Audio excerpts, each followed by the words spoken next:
The offensive alignment: Brown, Dietrich, Mott, Dorney, Stringer, and David Lewis is the tight end. So it'll be 1st and 10. All at the 25-yard line, as the Lions know they must win in order to stay in the playoff picture.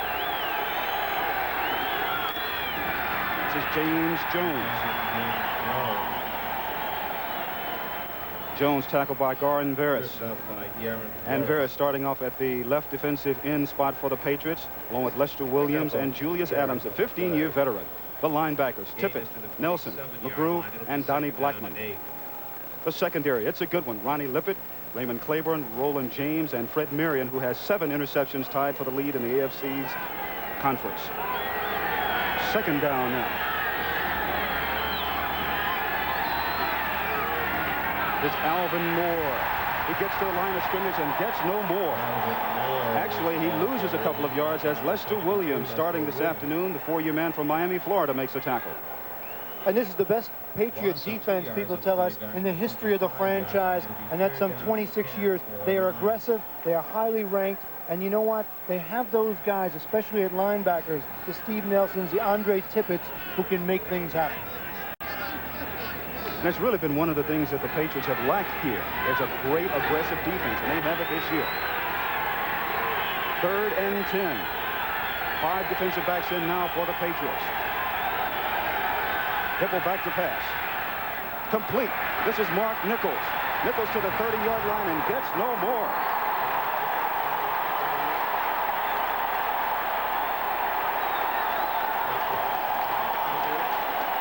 And a standing ovation for the Patriot defense. Exactly what we were talking about, John.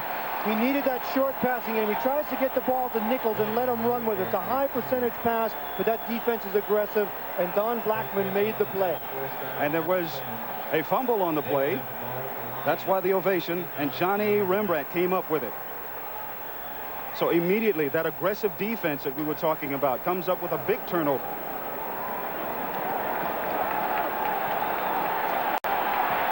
The Patriots, as we know, can strike from anywhere on the field. They have a slot to the top of the formation. Tony Eason is at quarterback. This is a handoff. This is Craig James.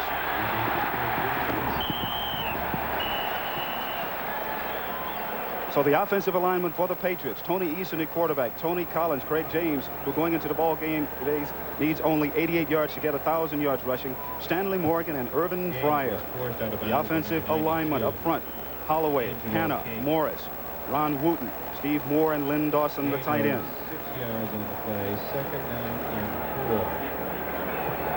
Ball is spotted at the 23-yard line. So a big turnover for the Patriots, who are favored this afternoon. They have the ball at the 23-yard line of Detroit.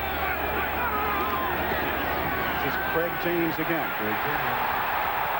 James getting inside. He fumbles the ball, but he gets it right back. Getting inside the 20-yard line. Tackled by Jimmy Williams. And the Patriots almost gave the ball back there as Craig James coughs it up at the end of this play. Take a look at it here. Runs to the right side. That's Tony Collins leading it. James just picking his way. And this is how the Detroit Lions have won all year long. They've been able to get turnovers. Here they don't get it as James reaches out and pulls that ball back in. So a very big afternoon for young Craig James, as the alignment now is being brought out to see if it is a 1st down, and it is. 1st down for the Patriots. You know, if James is able to get 88 yards today, he will gain 1,000 and become one of 4 men in Patriot history to be able to do that. He'll join that select crew of Jim Nance, Sam the Band Cunningham, and his running mate in the backfield, that's Tony Collins. But more important to James and the rest of the Patriots is a victory this afternoon, as they have their destiny in their own hands if they can go on and win their last 3 games. 1st and 10, ball at the 19. Play action pass. And it's a screen. The screen pass is to Lynn Dawson, tackled by Demetrius Johnson. Now, the defensive alignment for the Detroit Lions, William Gay, Curtis Green, and Keith Ferguson, who they signed from the San Diego Chargers a couple of weeks ago. Their linebackers, a pretty good core. Jimmy Williams, August Curley, Ken Fantetti back in the lineup, and Angelo King. The secondary, Bobby Watkins, Bruce McNorton, Demetrius Johnson, who just made the tackle, and William Graham.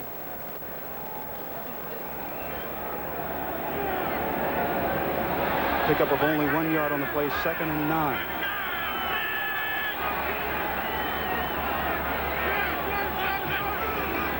The toss back to James. Gets to the outside. Gets to about the 16-yard line. That's where Keith Ferguson, along with Bobby Watkins, comes up to make the tackle. Along with number 59, Jimmy Williams. And it's obvious what the Patriots are trying to do. They know that the Detroit Lions are the second worst defense in the NFL against the run, and that's what they're trying to do, get Craig James some yardage. But right now, Easton's going to have to put the ball up. Ball is just inside the 16. And as the Lion coaches told us yesterday, they said they're going to be willing to let the Patriots run. But as you saw by that graphic, they have been more aggressive getting pressure on the quarterback in the last 2 games. 3rd and 7 from the shotgun. Here's Eason. Eason will score. And he does.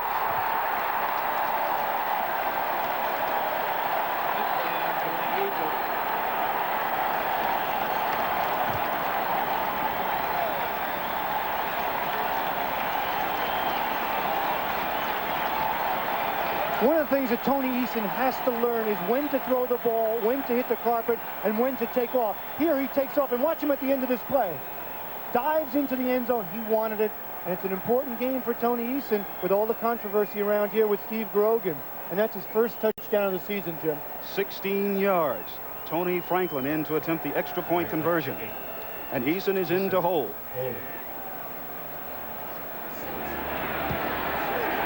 And it is good. So after a 16-yard scramble for a touchdown by Tony Eason, the New England Patriots have the lead over the Detroit Lions. We'll be right back. So it is a turnover by the Detroit Lions, John, that got the Patriots on the scoreboard. And the Lions aren't a good enough team to have early turnovers and recover. Now, Mark Nichols, take a look at it right here, comes across the middle. He's trying to get first down. He's hit by Blockman. Now, it's hard to see, but the ball came out right there. The question we had was whether the whistle had blown. Obviously, the officials hadn't blown the whistle. Patriots come up with the recovery, and then Eason takes it in to give them a 7-0 early lead. And Tony Franklin all set to kick off again. 5 plays, 29 yards, 2 minutes and 18 seconds. Eason going in from 16 yards out. This will be A.J. Jones again. Jones to the 29-yard line. And that's where it'll be 1st and 10 again for the Lions. Brian Ingram making the tackle. Stopped by number 51, Brian Ingram, number 83, Cedric Jones. The Patriots, as we know, a very good team at home, and so are the Lions, but the Lions have been horrible on the road. They certainly have. Take a look, 6-0 at home. It's something, you know, when they go on that yellow brick road to Oz, I mean, in Detroit, it's known as the Silverdome. It seems like Eric Hipple and company turn into the magicians, the wizards. Today they're away and have their work cut out for them. This is James Jones. Jones gets across the 30 to about the 32-yard line, tackled by Roland James. And you talk about a little magic. That's exactly what they're going to have this afternoon. And they're going to have to get it from James Jones. Everything pivots around James Jones. Their entire offensive game plan, since he's been healthy, has been to give James Jones the ball, let him get some yardage, force the Patriot linebackers to come up to respect him, and then play action pass. If Jones can't get yardage, Eric Hipple will be in trouble. The Lions are already in trouble as you're down 7-0. Hand off to Jones. Oh, he pulls his way across the 35-yard line before he's tackled by Ronnie Lippett. It's interesting, you talk to the Patriot linebackers, the Tippett's and the Steve Nelsons, and they talk about James Jones in terms of a Sam Cunningham type of running back. Big, strong, maybe not a great running back yet, but maybe in time he will be in that kind of a category. But you really can't help but be impressed with this New England defense. As we talked to Andre Tippett a couple of days ago, he told us about how aggressive they are, and they can be as aggressive defense as anyone in the league. 3rd and 2. Jones and Alvin Moore in the backfield. Hipple fumbles the ball. He goes back to pass. into and out of the hands of Ronnie Lippett. Now, Leonard Thompson is complaining that Ronnie Lippett pushed him out of bounds. Well, Leonard Thompson did step out of bounds, and that's why you saw the officials had. Take a look at it as Leonard Thompson tries to go upfield. Remember, Hipple bobbled the ball, dropped it. And right here, watch Leonard Thompson step out of bounds there. He cannot come back in and catch the ball. The official threw his hat, and Lippett almost comes up with the interception. Mike Black will be punted. So it is 4th down now for the Lions. Mike Black into punt, and the ever-dangerous Irvin Fryer back to receive for the Patriots. And we all know what Irvin Fryer can do once he gets his hands on the ball. Good high punt. Fryer signaling for a fair catch, and he does at the 14-yard line. So the New England Patriots lead the game 7-0, and they have the ball. No, John, when you think about young Tony Eason, he's a young man who has really come into his own in the last couple of weeks, because he was out when Steve Grogan was playing well, and he learned from watching Grogan. He certainly did. I mean, Grogan came in and really ignited this franchise, winning 6 games in a row. Eason had been out with an injury. He came back, and now the pressure's on him, though. He said he learned a little perspective from watching Grogan, what to do in certain situations. And I know Eason really wants to perform well in front of the home crowd, because this is the first time the Patriots have been home in about a month. 1st and 10, ball at the 15-yard line of the Patriots. Handoff to Craig James. James to the 22-yard line. William Gay making the tackle. Now let's go to Brent Musburg in New York for this NFL Today update. Brent. Well, Jim, the Cincinnati Bengals are going with a no-huddle attack. They moved down the field for this touchdown. They already had scored a safety. Larry Kennebrew's second effort got him in, and it's 9-0 Bengals over the Cowboys. Let's go back to Jim and John. Caught the Cowboys by surprise. They certainly did. And it's 7-0 here. The Patriots have the ball.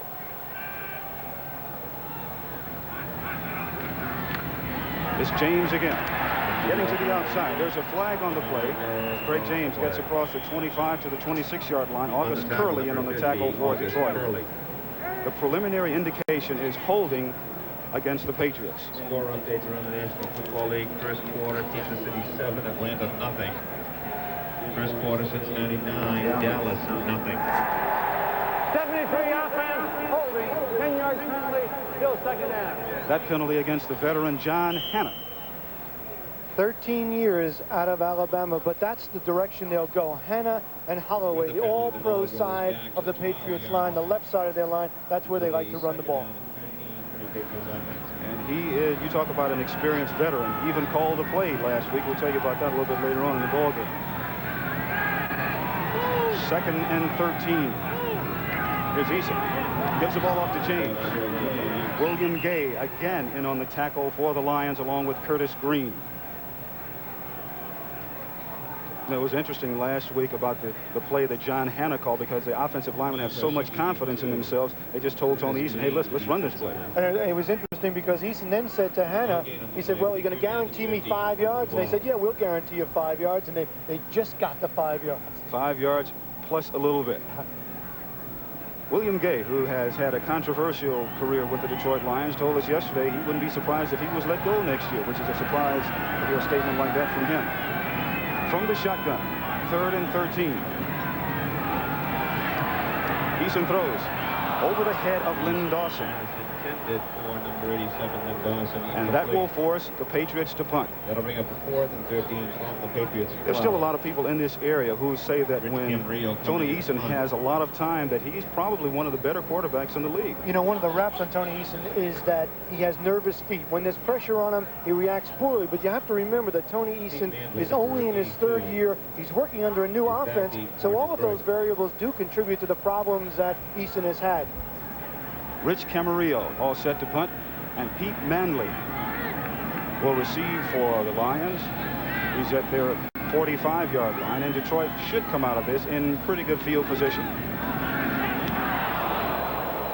High short punt. Manley signaling for a fair catch, and he does at the 46-yard line.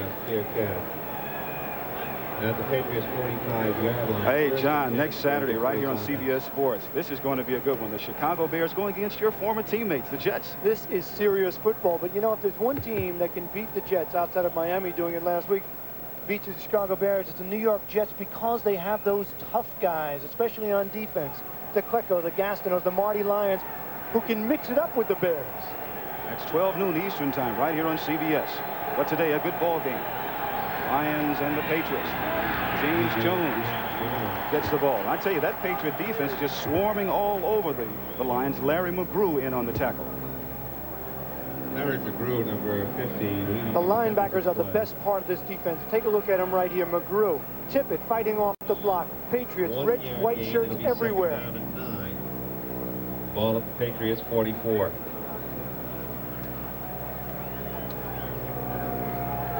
Julius Adams, Lester Williams. There's Big Lester starting today, getting the starting assignment because we were told yesterday that he's bigger, stronger, and at that nose tackle, that's the kind of athlete that you need. Second down now for the Lions. Play action pass, Hipple back. Throws, and almost intercepted. Raymond Claiborne, the All-Pro, almost had an interception as Hipple went back. Looked at first for Leonard Thompson, then went to his alternate receiver. Exactly. Take a look at it. There's a little fake. That's what everything comes off. He's looking for Leonard Thompson, tries to find his secondary receiver. Almost does, but he throws into a whole bunch of white shirts. That could have been intercepted. Hipple is now only one of 4 now for 1 yard. And the Lions really running on a treadmill right now. They aren't going anyplace. Third down now. Pete Manley gives the Lions 3 wide receivers. Hipple throws. Does Alvin Moore out of the backfield, and it's over his head. Alvin Moore was wide open out of the backfield and beaten the linebacker on that side, but the pass was just too long. That's what every offense loves to get. They isolate on Blackman, and Alvin Moore had a step had the ball been thrown well. It might have been 6 points. Those are the kinds of things that the Lions have failed to do on the road. They get someone open, can't get the ball to him. Fourth down, Mike Black in to punt for Detroit. Irvin Fryer back to receive deep for the Patriots at his 10-yard line. Mike Black has not had a punt blocked so far this year. And he gets this one off. High punt, angling for the sidelines. There's a flag on the play. And the ball goes out of bounds inside the 5-yard line. It's being ruled out of bounds at about the 2-yard line, but there is a flag on the play.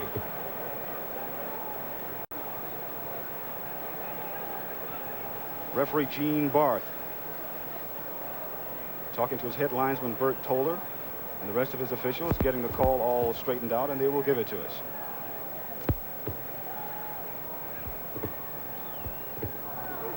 We have multiple fouls against the receivers. 42 holding, 35 holding. It's a post-possession foul. We'll enforce it from the dead ball spot, half the distance to the goal line. All I can say, Jim, is they won't lose that much yardage on that penalty. And we'll be back in just a moment as the Patriots take over 1st and 10. So after the 42-yard punt by Mike Black and the penalty, the Patriots have the ball at their own 1-yard line. I'm Jim Hill along with John Dockery. 6.5 minutes left to go in the first period. The Patriots have the ball and they have the lead. Patriots with 2 tight ends, Lynn Dawson and Derek Ramsey.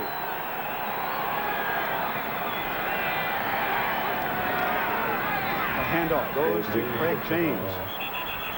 James gets pushed back into the end zone by Angelo King, and there is a flag on the play.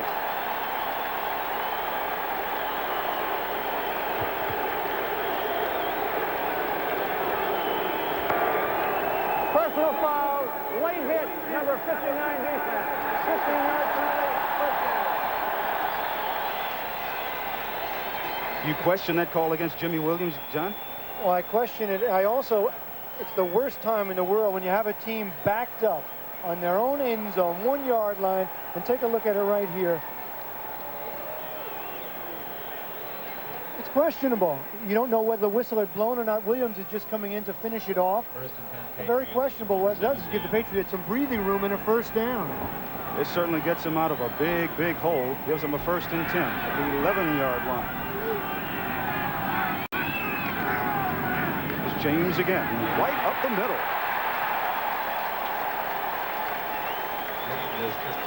Tackle by Demetrius Johnson. But let's go to Brent Musburger in New York for this NFL Today update.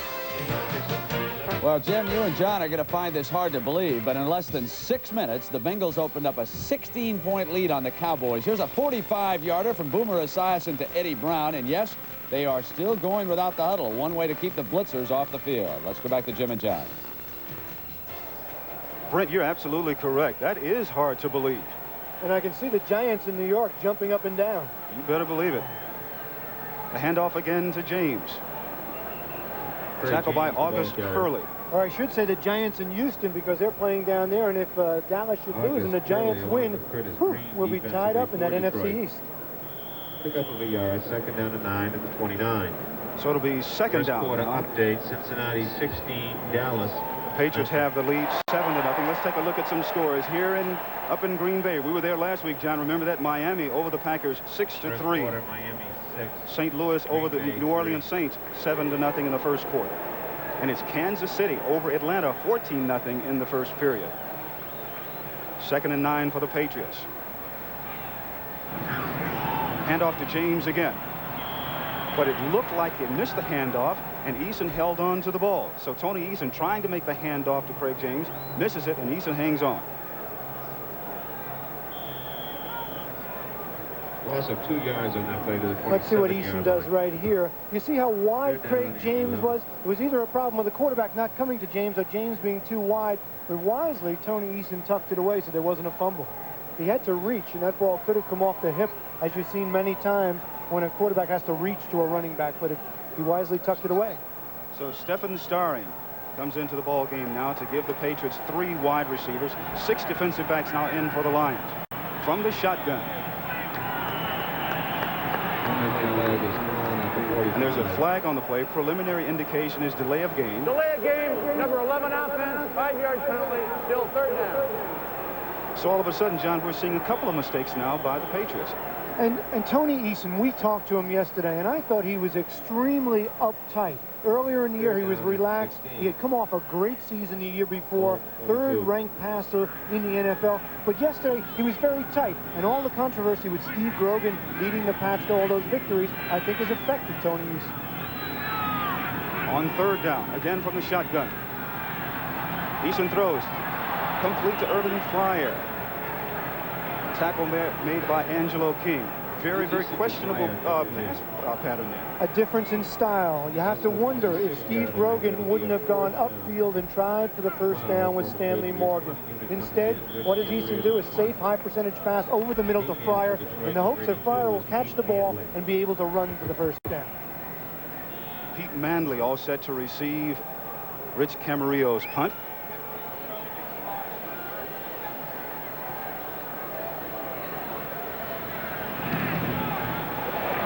Line drive punt that Manley will take and return from the 25-yard line. There is a flag on the play. There are 2 flags on the play. Manley gets to the 35-yard line, and that's where he is tackled. But as we mentioned, there are 2 flags on the play. Tackle made by Jim Bowman. Bowman on the defensive stop.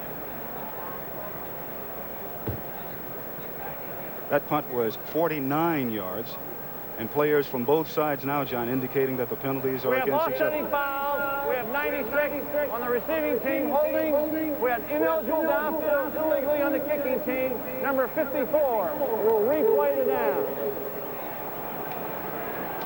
So Camarillo will get another opportunity to punt.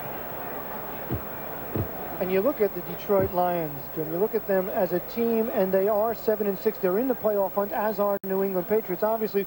But the Lions, despite statistics, have beaten some incredible teams. I mean, they beat the Dolphins, the 49ers, the Cowboys, and the Jets on Thanksgiving Day. You know, they are just so tough at home, 6-0 at home. When they leave there, it seems, you know, the fact that they don't have the rarefied air of the Silverdome does something to them. Certainly does. Leonard Thompson was joking yesterday. He said, I cut up some of the AstroTurf and put it in my shoes. They even talked about putting a little bit of the dome in their helmet. I think they were kidding us there. About that one, yes. It's Camarillo's punt again. Manley at the 37-yard line. Special teams for the Patriots doing a good job. Tackle there made by Johnny Rembert. who made a fumble recovery, and we'll be back in just a moment. On the tackle. John, I don't think there's any question. Eric Hipple loves his home cooking in Detroit. He certainly does. He talks about the fans giving him support and the comfort zone of playing in ideal conditions. 1st and 10 for the Lions and Eric Hipple. Handoff goes to James Jones. He gets into the secondary. Jones gets away from Raymond Claiborne and knocked out of bounds by Fred Marion.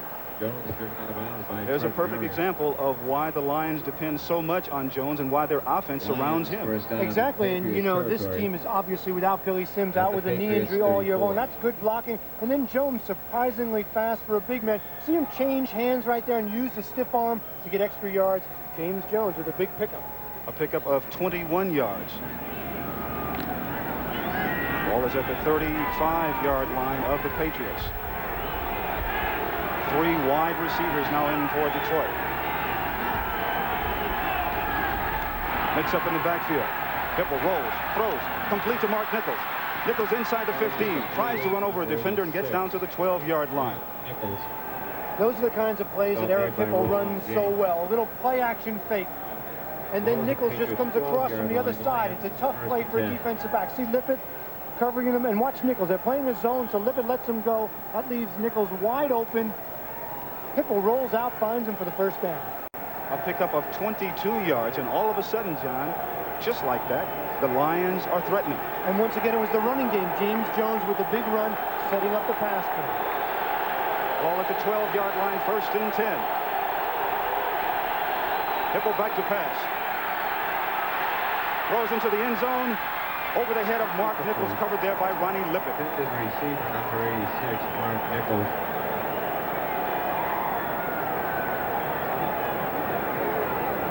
The Patriots are an excellent team at putting pressure on the quarterback, even though they've reshuffled their defensive line. Right here, as Hipple throws, he's taken down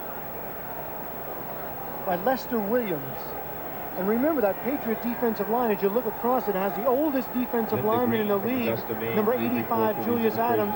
And Kenneth Sims is hurt in former #1 draft choice, and that has affected their rush. And that pressure on Hipple then really forced him to throw the ball long. 2nd down for the Lions. Hipple again taken to the air, throws. The closest Detroit line was Alvin Moore. And it falls incomplete. Looked like a mix-up on the pass pattern then. You see Hipple running over there to talk to Alvin Moore. Something happened. What they like most is to send their wide receivers in across the middle and send the back out into the flat. That's what he wanted to do. Alvin Moore cut inside instead of going outside, and Hipple had problems. And those are the kinds of things, John, that really drive a coach crazy, because you're in the scoring opportunity, you have a chance to get on the scoreboard, and you have a mix-up, a mental breakdown. 3rd and 10. Pete Manley comes in, gives the Lions 3 wide receivers. The drop play to Jones. Jones to the 8-yard line, tackled by Donnie Blackman. There's Rembert also in on the tackle. So a mental mistake is going to cost them 7 points unless they pull off a fake here, and we'll have them to go for 3. And that time they try to catch the Patriot defense off balance in that situation and spring James Jones up the middle. It didn't work. Eddie Murray in to attempt a field goal. Be a 25-yard attempt, 26-yard attempt. And it's right down the middle and good. So Eddie Murray connects from 26 yards out. The score now, the Patriots over the Lions 7-3.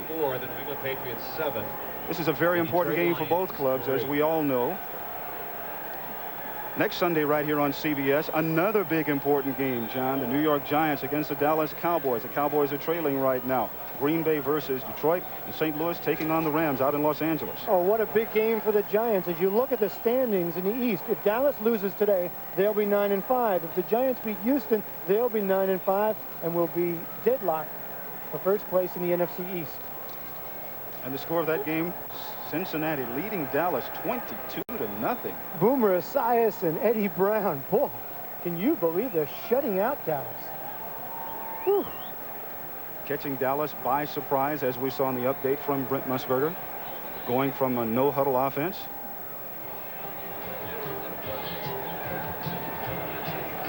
So Stephen Starring is back to receive for the New England Patriots. And you know, this is a serious game, Jim. You know, we talk about Dallas and the Giants next week. That's playoff. This is playoff implications, too, because, you know, if Detroit wins today, and they must win their remaining 3 games, they'll have a shot at a playoff spot. Of course, New England has their destiny in their own hands. If they win all 3 games, then they will definitely be in the playoffs. And that's the best way you want to be as far as the team is concerned going into the playoffs, because you only have yourself to blame if you don't make it. Starling takes the ball about 3 yards inside the end zone. It'll be ruled a touchback. And now let's go once again to Brent Musburger in New York for this NFL Today update. Well, Jim, the Bengals struck again. Watch Remington, the center. He drives Clinkscales about 10 yards out, and James Brooks goes 27 yards for the score. They miss an extra point. They finally make a mistake. It is 22-0. Bengals lead the Cowboys first quarter. Let's go back to Jim. Dallas.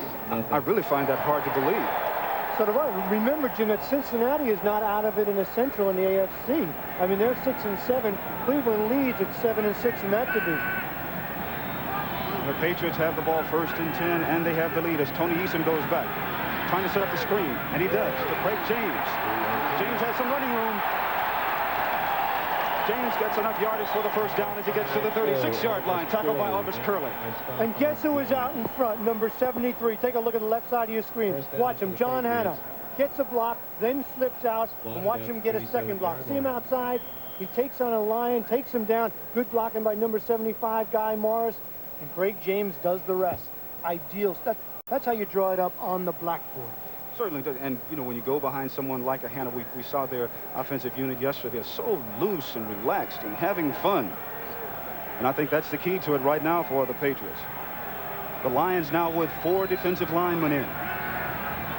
1st and 10 for New England. Eason throws. And it is complete to Stanley Morgan. And that gives you an idea of Tony Eason's arm. He has a strong arm. Had he not drilled that, Bruce McNorton might have gotten there to knock it away or come up with the interception. And with that play, that is the end of the first period. As the New England Patriots have a 7-3 lead over the Detroit Lions. Stay with us.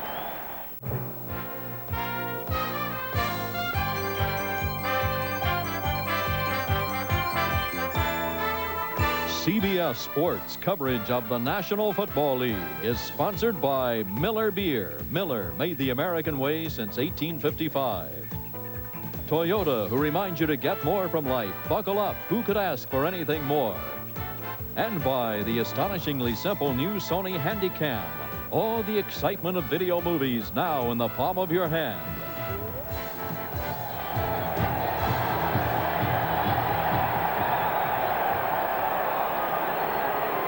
John, that reception by Stanley Morgan puts him over 7,000 yards in his illustrious career. 9 fine years out of Tennessee. 2nd and less than 1.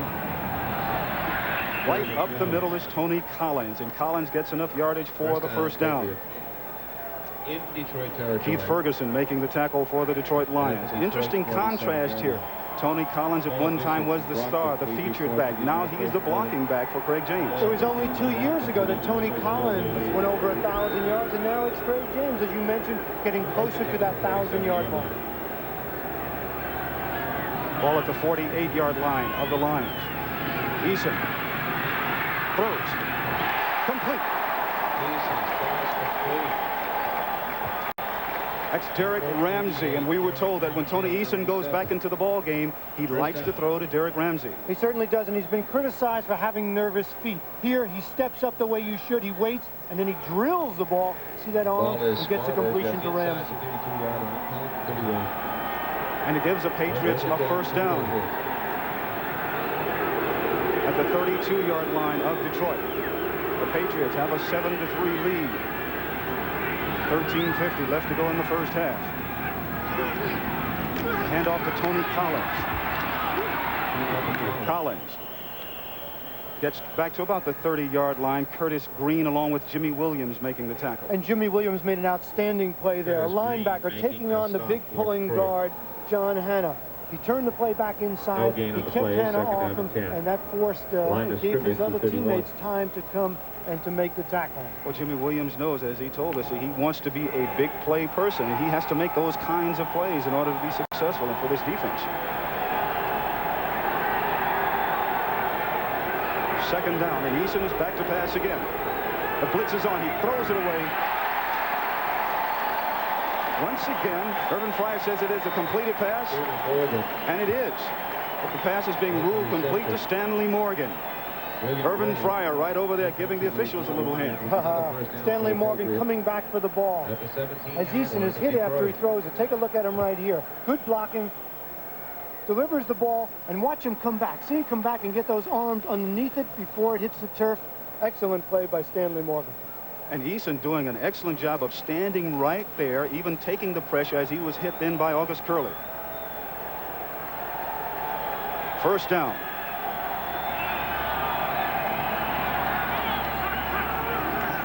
The toss back. This is James. James inside the 15, down to about the 10, maybe inside the 10-yard line, tackled by Curtis Green again. That time the blade, Tony Collins, did the job. Take a look at it here. Jimmy Williams, number 59, coming across the line. Watch Tony Collins. He goes low, he takes Williams down, and that gives James a chance to get outside to make some yardage. You mentioned Tony Collins. You called him the blade. The blade. Because he told us yesterday, when I get outside, I'm going to cut those linebackers, and that's exactly what he did. And he said, my nickname is the blade. And he likes actually blocking for James, who now has 39 yards on 9 carries. Second down, ball on the 10-yard line. It's James again. James to the outside, gets to about the 6-yard line. There he's bumped out of bounds by William Graham. And what you're seeing now from the Patriots is a nice balanced offense. Raymond Berry said he wanted the mix. He knows he's playing against one of the worst teams against the rush in the NFL, but he said, you know, we're going to run Craig James. We're also going to mix it up with the pass because I've been lulled to sleep before and just try to jam the ball down people's throats in the NFL, and it just doesn't work. And that's what he's got right now, a nice balance. It's Tom Ramsey, the backup quarterback, who will be sending in the signals. And there's Steve Grogan on the crutches on the sidelines, broken leg. And before he broke his leg, he was quarterbacking here, and they won 6 games for him. First and goal. Here's James again. And Curtis Green has really been making some outstanding plays from his nose tackle position. And the nose tackle position for the Detroit Lions has been a disaster. First Doug English gets hurt, then Eric Williams. So they need Curtis Green to make plays like this. Watch Curtis Green come into the picture with good pursuit. They have to have that because the nose has been decimated. So Jimmy Williams will really have to be on his toes now, getting the rest of his defensive teammates for Detroit all fired up. And this is an area where the Patriots told us they like to go to their tight end if they pass it, but instead they run. There's James again trying to get to the outside. James run out of bounds at about the 6-yard line by William Frizzell. It was interesting talking to Craig James. We said, you know, you're getting near 1,000 yards. You're having a better year than your friend Eric Dickerson, who has overshadowed you for most of your careers. He said, yeah, I tried to call Eric during the week to ask him what was happening with the Rams out there. And maybe also to tell him that he was about to get 1,000 yards if he stayed out there. James and Dickerson were in the same backfield at SMU. Third down and goal. Ball at the 6-yard line. Stephen Starring comes in now for the Patriots to give him 3 wide receivers. Eason from the shotgun formation. Throws into the end zone. Touchdown, New England.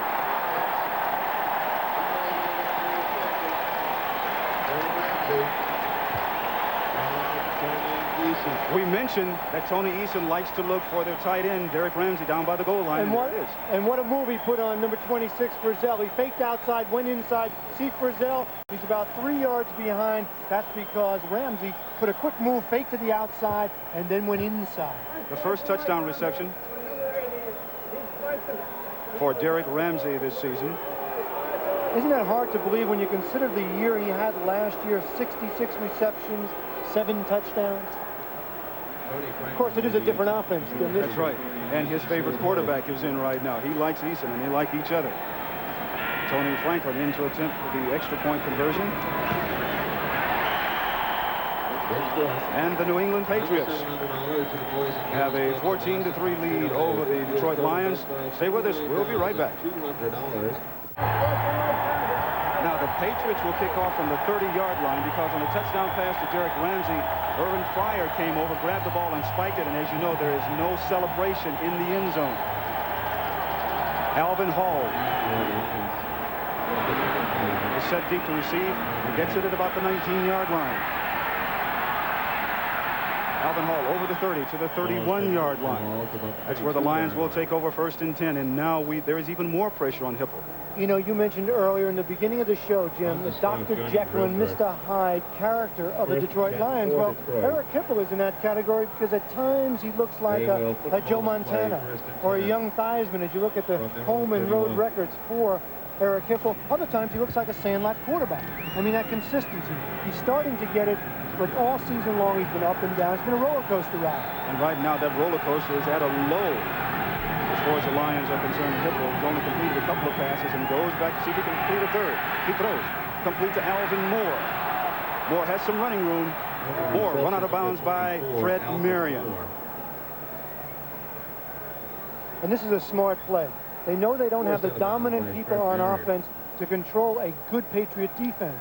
So screens, draws, little traps, short passing is a wise play selection. Take a look at it right here. He's looking away, and then he just flips it out to Alvin Moore. Good block out front there by number 70, Keith Dorney, and then Alvin Moore gets the rest himself. 13 yards on the play, good enough for a first down.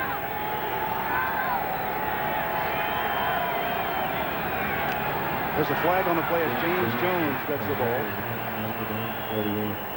Jones to the 47-yard line, tackled by Veras and Andre Tippett.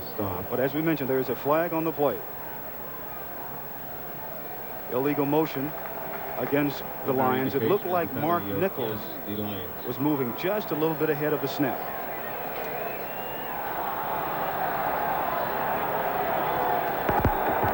Illegal motion, number 86, was not set. Still first down. That was Mark Nichols, number 86. And one of Mark Nichols has come on. I mean, talking to Darryl Rogers earlier yesterday, he said Mark Nichols has gotten more and more consistent because he's been forced to play and start. He's not the kind of player that can come off the bench and contribute. But when he's starting, as he's been for the last 6 or 7 weeks, he's done very well. The Lions haven't been doing well, but they're going to try now. Throws complete. Passes complete to David Lewis, their tight end, but there's another flag on the play. On the reception, Larry McGrew making the tackle, number 50. And that was just a question of David Lewis playing off the linebacker McGrew. Interference, 87 offense, 10-yard penalty. Not just playing off him, maybe I should say pushing off him. Big David Lewis, 6'3", 240 pounds. McGrew was all over him. He pushed off him, went inside, and that was a penalty. So again, whenever the Lions get something started, they stop themselves. And they're not the kind of offense that can afford to do those kinds of things. They are the worst offense in terms of total yards in the NFL. First and 25. But yet, they've been able to win and beat some good teams. The Dolphins, the Niners, the Jets, the Cowboys. And they're playing another good team this afternoon, but on the road, which is where they've had horrible success. Still first down. 25 yards to go now. Hand off to James Jones. Jones up to the 41-yard line. Tackle there made by Lester Williams. So Jones comes back, makes a good gain on the play, but it is second down now. Lester Williams defensively. 5-yard gain to the 41-yard line. Second down. Hipple told us yesterday he's going to use a lot of Jones, and then come back and play action with him, and then try and throw deep, maybe to Leonard Thompson. Thompson has bump and run at the top of your screen. Hipple to pass. Across the middle, and it is over the head of David Lewis, and could have been intercepted by Fred Marion. On the play was David Lewis. There have got to be a lot of question marks in Hipple's mind right now. No doubt about it. Hipple is having one of the best years of his career, especially when you consider interception-wise. But here he's got nervous feet. He doesn't throw the ball very well, and as you said, had it been a little higher, it might have been intercepted. But talking about Hipple's year, when you consider his career, he's normally thrown more interceptions and touchdowns, but this year, He has 16 touchdowns, 12 interceptions. That's 4 TDs for every 3 interceptions. That's decent for a quarterback. But this afternoon, throwing for only 37 yards, that is not decent. On third down, is Hipple back again. Throws out into the flat, completes to James Jones. Jones run out of bounds at the 45-yard line by Donnie Blackman. And the crowd here at Foxborough Sullivan Stadium, a sellout crowd, and that gives you an idea of the fervor of the New England Patriots fans. I mean, yeah, they will sell out for a big game with the Jets or the Dolphins, but to sell out for a game with Detroit, you know how important it is, and they can smell the playoffs. The fans here really getting into their ball club this time of the season, as you mentioned. That's really all they're talking about right now is what will the Patriots do? Will they continue? Or will they do what they've done in the past, and that is have horrible success at the end of the season? Irvin Fryer back to receive deep for New England. And Mike Black once again punting for the Lions.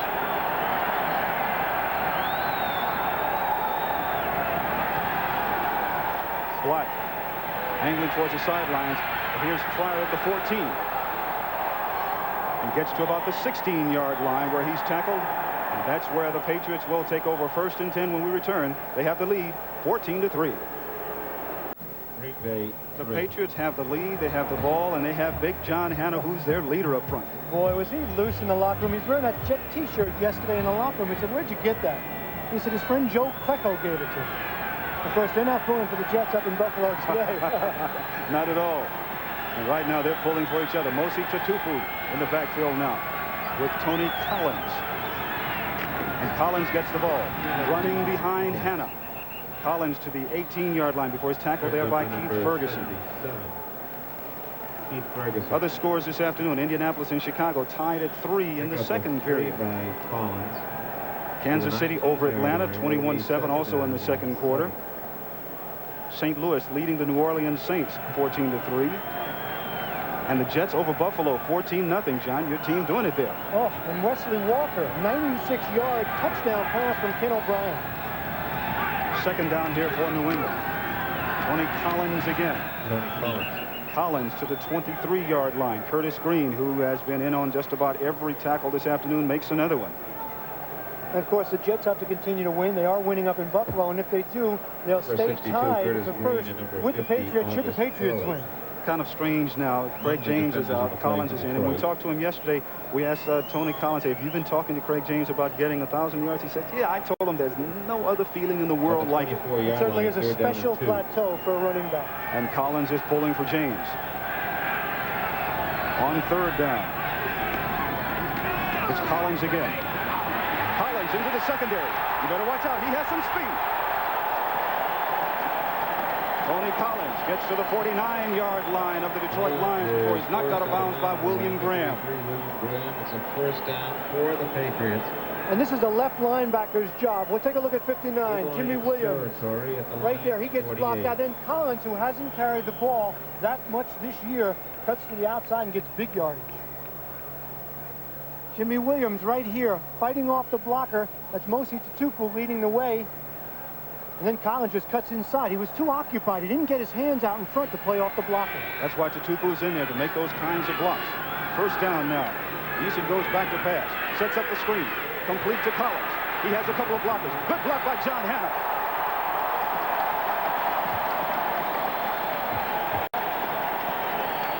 Tony Collins finally tackled by Demetrius Johnson and William Gay. Not only a good block by John Hanna, but watch the center, Guy Morris, number 75. Blocks, and then he pulls out, seems to the left of your screen, and gets a block right there on number 50, August Curley, and that gives Collins some extra room to run.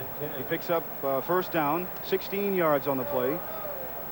Ball now at the 32-yard line of Detroit. Cedric Jones, another fine receiver in now for the Patriots as Eason goes back to pass.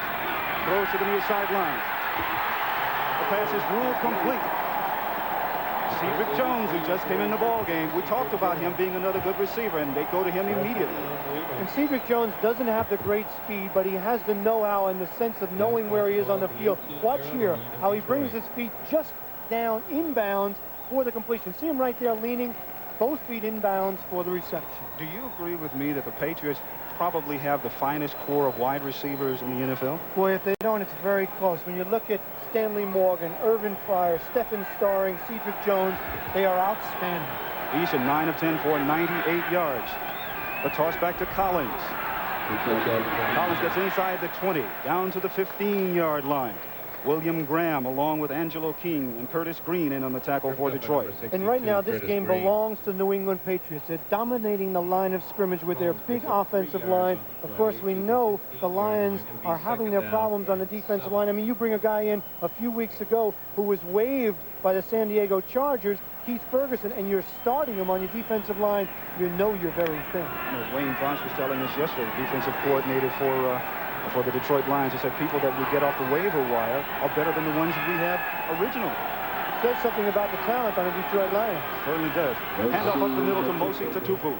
Tackle there made by Ken Fantetti. You talk about the Lions, and they've really been doing it with mirrors. That's exactly what Darryl Rogers told us.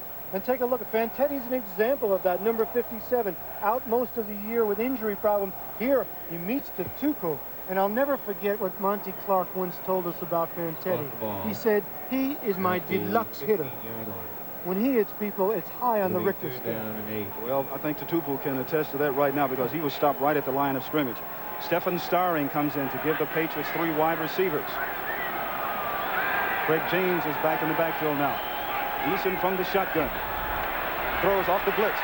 Complete to Irvin Fryer, but there is a flag on the play. Tony Eason criticized not being able to stand the pressure, the heat in the NFL. Last week, a big game against the Colts.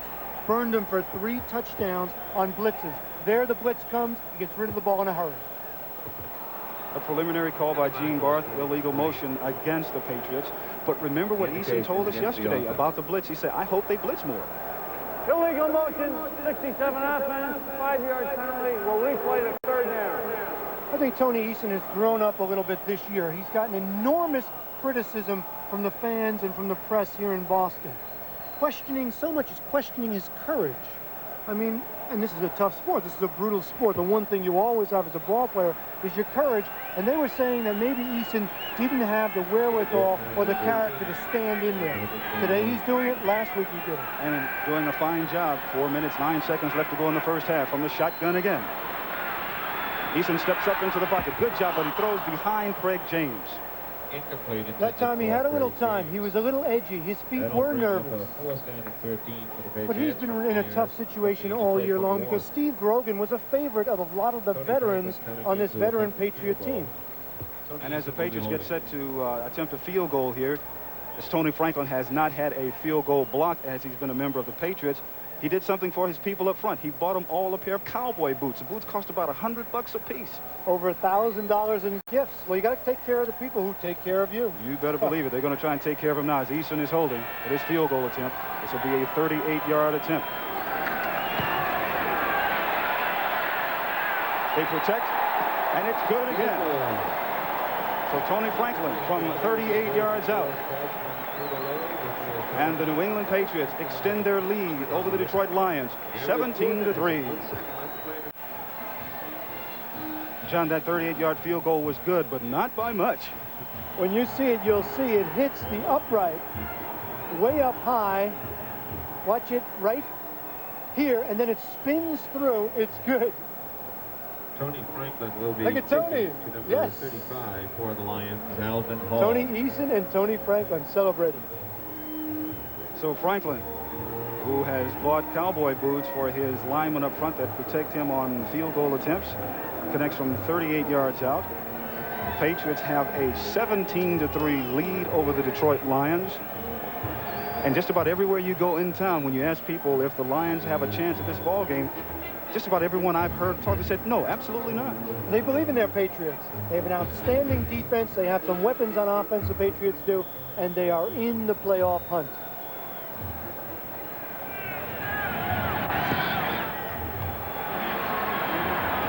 This is A.J. Jones at the 15-yard line. A.J. Jones across the 30 to the 33-yard line.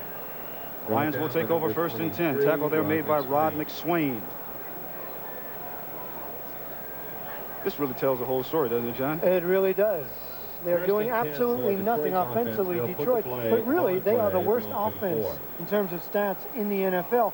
What they've relied on all year long is an opportunistic offense and a defense that bends and doesn't break. They want to stay in the game, and then maybe win it at the end. This is not the kind of game that the Lions like to play or are capable of winning. They really have problems coming from behind. And going against the Patriot team that's ranked 7th in the league in defense makes it even tougher.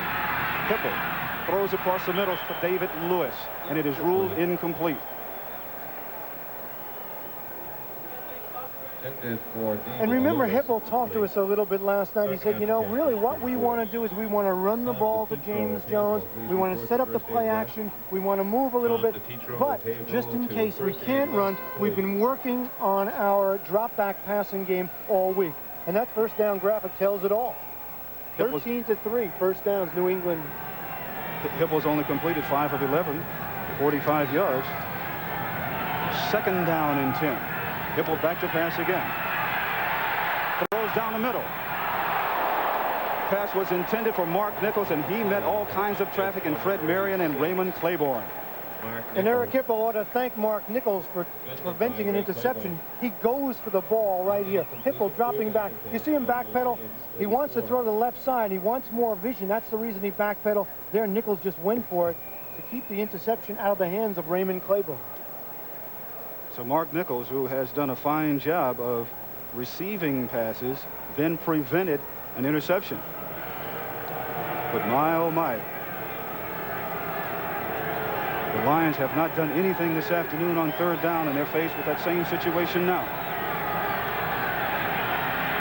Hipple throws complete to Jones out of the backfield.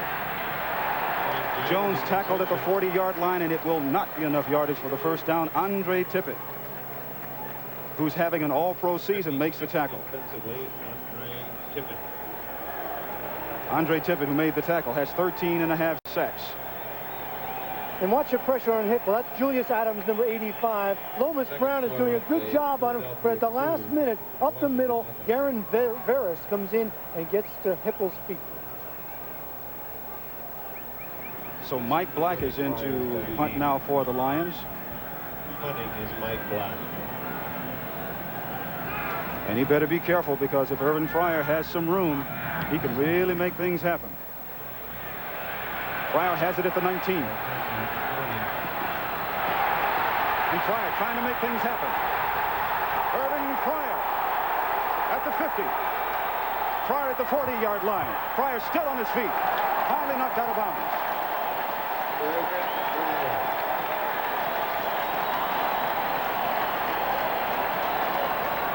Irvin Fryer, who told us that he knows he's a big play man and he likes to make things happen, did then. You get an idea of why, Jim, he is a big play. He's a game breaker, why he was the first player taken in the '84 draft. The man is pure magic. Watch this. Speed, balance, strength. And but for Alvin Hall making a good play at the end of this run, number 35. Watch him right here come into your screen. He piles it up. Bingo, might have been even more. 41-yard kick, 47-yard return. Irvin Fryer, easing back to pass on first down, throws. The ball is complete. Once again, Derek Ramsey. Angelo King making the tackle for the Lions. So Tony Eason immediately taking advantage of that punt return and putting pressure, continuous pressure on the Lions. And that's what Eason does so well. The high percentage passing game. That's a new offense really here in New England. Last year it was more like the Raiders. Go upfield, throw the ball down, try to get the yardage, making the quarterback do it all himself, Jim, with the reads, with the calls. But now it's more of a high possession passing game, much like the San Francisco 49ers, and Eason is starting to adapt to it. New England is leading 17-3. We'll be right back. 2 minutes to go in the first half. I'm Jim Hill along with John Dockery. The Patriots with a 14-point lead over the Detroit Lions. Craig James in after his 1,000 yards today. He has 43 yards on 12 carries. He was out a little while ago. Tony Collins doing a lot of the running. They were just alternating. That's right, and he needs 88 yards for that 1,000 mark. Second and 5 for 49. On second down for New England. Eason to pass, throws over the middle. Into and out of the hands of Derek Ramsey. So Derek Ramsey, who has caught a 6-yard touchdown pass from Tony Eason, can't hang on to that one. And it is now 3rd down. The Patriots really, with Eason now, doing pretty much what they want to. And you look at his stats, impressive. Last week, also impressive as he riddled the Colts. And the Patriots on defense last week had a bad day, so it was really Eason gaining that victory. Stephen Starring comes in now for New England, gives them 3 wide receivers. Eason from the shotgun formation. Eason up in the pocket, throws again. Ramsey can't hold on. I mean, he was wide open too. And that's what happened last week. They dropped 3 or 4 passes on Tony Eason. That ball totally catchable, as was the one he threw just before that. Ramsey having his problems holding on. Take a look. And 5. They'll tell you that the difference between Eason's ball and Grogan's ball is that Eason has a much stronger arm. The ball gets there a lot quicker, but still, these are professional receivers. They should catch the ball. So Tony Franklin, who hit from 38 yards out a little while ago, is in now to attempt one in from 47 yards. Eason is holding. 47-yard field goal.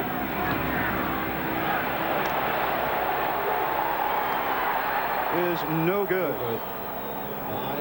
Franklin misses wide to the right from 47 yards out. 1 minute, 46 seconds left to go in the first half. And for a change, the Lions get a break. Coming up at halftime, Brent Irv, John Madden in the studio with scores and highlights, and also a conversation with Rams head coach John Robinson. Jim, now you're from California, you're in LA. What is the matter with the Rams? I think the Rams have lacked versatility on offense. They depended on their defense so much the first half of the year. They jumped out to a 7-0 record, but in the second half of the season, they haven't had much versatility on offense, and it's finally caught up with them. But we'll hear what John Robinson has to say about that coming up at halftime. That's in 1 minute and 44 seconds. That's Hipple. There's a flag on the play. The ball is complete to Mark Nichols. There was confusion. He had 2 receivers right in the same area. But talking about Robinson and the Rams coming up at halftime, you know, he had so much. He was defending Dieter Brock so much all year long. Is he still doing that? I'll be interested to find out at halftime what he's feeling about his quarterback. 26 defense. First down to spot of the foul. Now, Leonard Thompson looks like he really got his bell rung. He tried to get up once, then he stumbled back down, and the 11-year veteran from Oklahoma State is now being attended to. Leonard Thompson, who had 3 touchdown receptions against the New York Jets. Here's Leonard Thompson getting banged around right there in the middle. And he and Nichols collide, and he goes down, and he's just now up on the field. But Leonard Thompson talking about being an old guy. We mentioned 11 years wide receiver in the league. And he said, well, you know, I have that Geritol body. I just keep coming back, and he's one tough wide receiver. He appears to be all right as he's leaving the field. And they can't lose him. They don't have that many big play offensive weapons. Leonard Thompson is one of those. He had 3 touchdowns last week. On Thanksgiving Day against the Jets. Yes. And they're also missing Jeff Chadwick, too. And they're also missing, obviously, Billy Sims out for the year. First down for the Lions at their 35-yard line. Double throws complete to Alvin Moore out of the backfield at the 41-yard line. Donnie Blackman in on the tackle along with Fred Marion. 1.5 minutes left to go in the first half. Carl Bland, number 80, comes in to give the Lions 3 wide receivers. There's a flag thrown down. Hipple throws complete to Pete Manley. Manley to the 50. Manley into New England territory. He runs out of bounds. As I mentioned, a flag on the play. Manley goes out of bounds. Pete Manley, who we normally see returning punts, has to come in. Leonard Thompson just went out as he was injured. The Lions short-handed at the wide receiver position.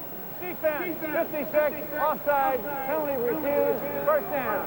Andre Tippett, offsides for the Patriots. And there are times in a 2-minute offense right before the half when a quarterback, especially a guy like Eric Hipple, when he's not thinking and just reacting and doing, will move a team a lot more effectively than in a normal situation. They need points on the board now. Patriots are controlling the momentum of this game. Hipple trying to control his offense now. Throws. The pass was intended for Mark Nichols.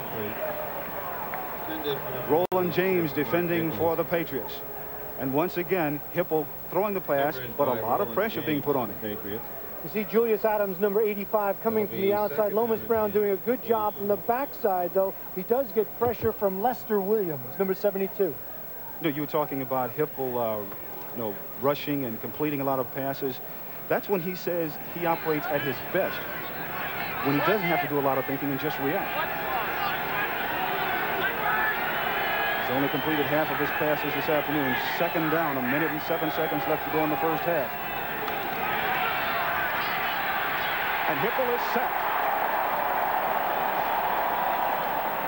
So Lester Williams, who got the starting assignment today because he's big and tough up front, records his first sack.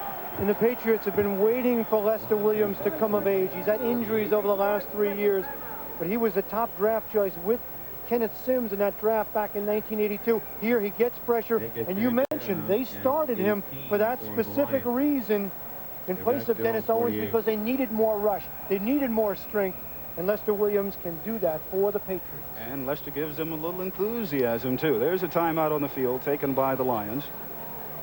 A little over a minute to go in the first half. As the New England Patriots, who are tied with the Jets and the Dolphins for first place in the AFC Eastern Division, treating this like a playoff game.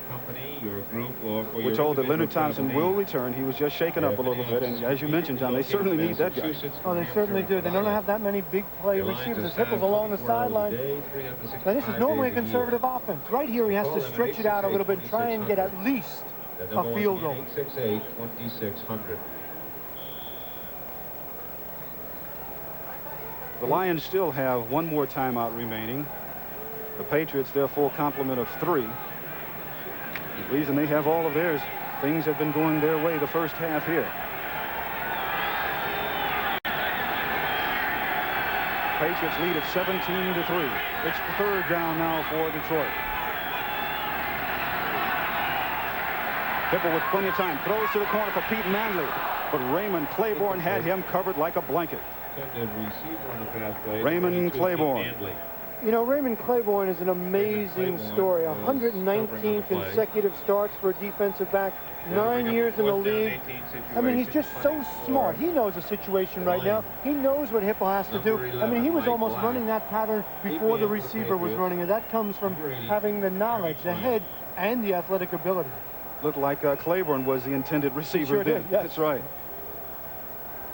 Mike Black in to punt again. And we saw what Irvin Fryer did the last time. Black punted for 41. Fryer returned it for 47. Less than a minute to go in the first half. The ball goes over Fryer's head. It's bouncing at about the 10. And the ball is down at the 11-yard line. Ball is down at the 11-yard line. So the New England Patriots, who have the lead, have the ball. 48 seconds left to go in the first half. And don't forget, coming up at halftime, Brent Irv, John Madden in the studio with all the scores and highlights, and an interview with Los Angeles Rams head coach John Robinson about the woes of the Rams, who've lost 4 of their last 6 games. And they have a tough one against the 49ers on Monday night. It's amazing. Most of the people in the Los Angeles area think that the 49ers are going to win. The 49ers are favored by 10 points already. Fred James in the backfield now for the Patriots, and he gets the ball. James over the 15 to the 18-yard line. Tackled by Curtis Green. Craig James closing in on that 100-yard mark, or rather the 1,000-yard mark, as he needs 88 yards going into today's ball game. It was interesting when you talked to Craig James. You know, he said, I don't want to be one of those running backs who gets 1,000 yards, but only has an average of maybe 3.5 yards. I want to keep my average around 5 yards per carry. He's very close to that. He's around 4.7 coming in today.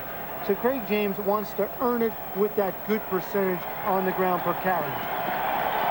And there will be no more action in the first half. As the clock runs down, Craig James, Tony Eason, and his New England teammates go off the field. They have a 17-3 lead over the Detroit Lions, and really a must-ball game for both teams. But the Patriots came out all fired up, controlled the first half and doing exactly what they wanted to, John. The Patriots were serious about this game, Jim. They know the playoffs are at hand. They know they're tied with Miami and the Jets for the lead in the AFC East, and they know if they win their next 3 games, they're assured of a playoff spot. So this is serious stuff. Detroit, an outside chance coming in at 7-6. They would need help, but they too have to win all their 3 games to have a shot. So the New England Patriots at halftime have a 17-3 lead over the Detroit Lions. You stay with us. We'll be back in just a moment. Welcome back to New York. And John and Irv, let's take everybody to the scoreboard and get them up to date. In the AFC East, of course, those fans up in Boston, they're wondering, yes, the Dolphins are winning, and so too are the Jets, as the Patriots are beating the Lions on the road. They are a different team, aren't they? 17-3 Patriots at the half. Now Chicago and Indianapolis. This will surprise you. Bears had a chance to score inside the 5-yard line. Could not get the job done with Matsui. They settled for a field goal by Butler. Then the Colts came back and kicked one, and now they are tied at 3. Kansas City and Atlanta, and Kansas City is all over the Falcons right now. 24-7 second quarter there. Green Bay and Miami, the Dolphins are handling the cold, not nearly as bad as it was a week ago. It is 20-3. 3 touchdown passes by Marino in that game. 10 yards, 21 yards, and 16 yards. St. Louis and New Orleans, and the Cardinals showing some life today. 21-6 over the New Orleans Saints at the half. Buffalo and the Jets. Here's the Jets score, 21-0 in that game. A 96-yard touchdown pass from Ken O'Brien to Wesley Walker. That is the longest touchdown pass in the history of the Jet franchise. Philadelphia and Washington, it is 5-3. Eagles with the lead. Pretty much a sloppy first half in that game so far. And Cincinnati and Dallas, hard to believe this one. 22-3. The Bengals score all 22 of their points, John, in the first half. And here comes Tony Dorsett.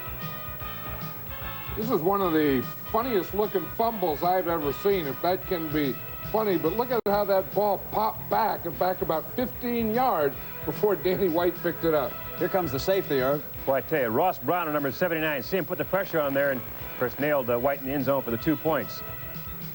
Now watch James Brooks set up a step behind the line of scrimmage. This is a trick play here.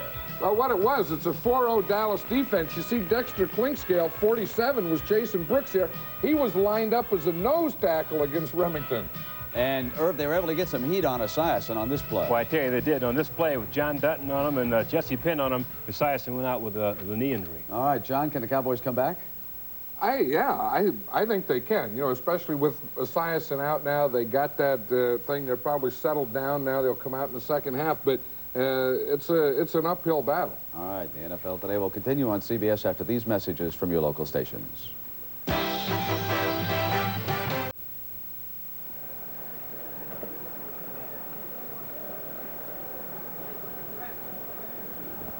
Welcome back to Sullivan Stadium here in Foxborough, Massachusetts, where the New England Patriots have a 17-3 lead over the Detroit Lions here at halftime. And hello again, everybody. I'm Jim Hill along with John Dockery. And John, I'm wondering your comments because you grew up in this area, and this is like old home week to you. It certainly is, Jim. I think it's the Patriots just being alive and excited about the possibility of a playoff. They believe in their team.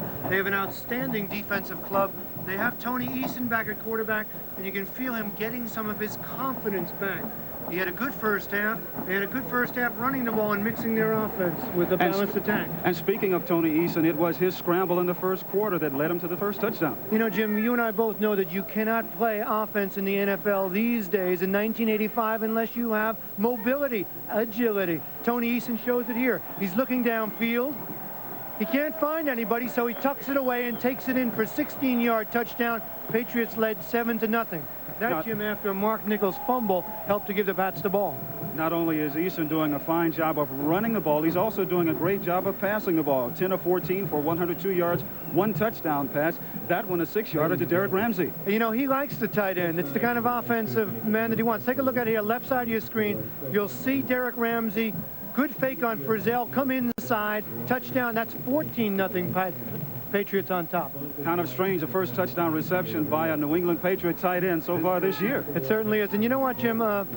It's consistent with the Lions. They've had trouble keeping their hands on the ball all year long. They've been under in time of possession. This afternoon, the Patriots have the ball about twice as much as the Lions. So when you don't have the ball, you can't score. and plus they don't have a big play offense. Now, there's a full house here this afternoon. Let's talk about what the Lions and the Patriots will and should do this afternoon in the second half. Well, I think the Lions have to open up their offense. Certainly Hipple has to step back and throw the ball. He can't rely on James Jones. He has to try to get the ball downfield to Leonard Thompson and Mark Nichols. If he doesn't do that, they're going to be in deep trouble. So as we get ready to begin the second half, it is the New England Patriots leading the Detroit Lions 17-3. You stay with us. We'll be right back in just a moment. John Armistead. Aye.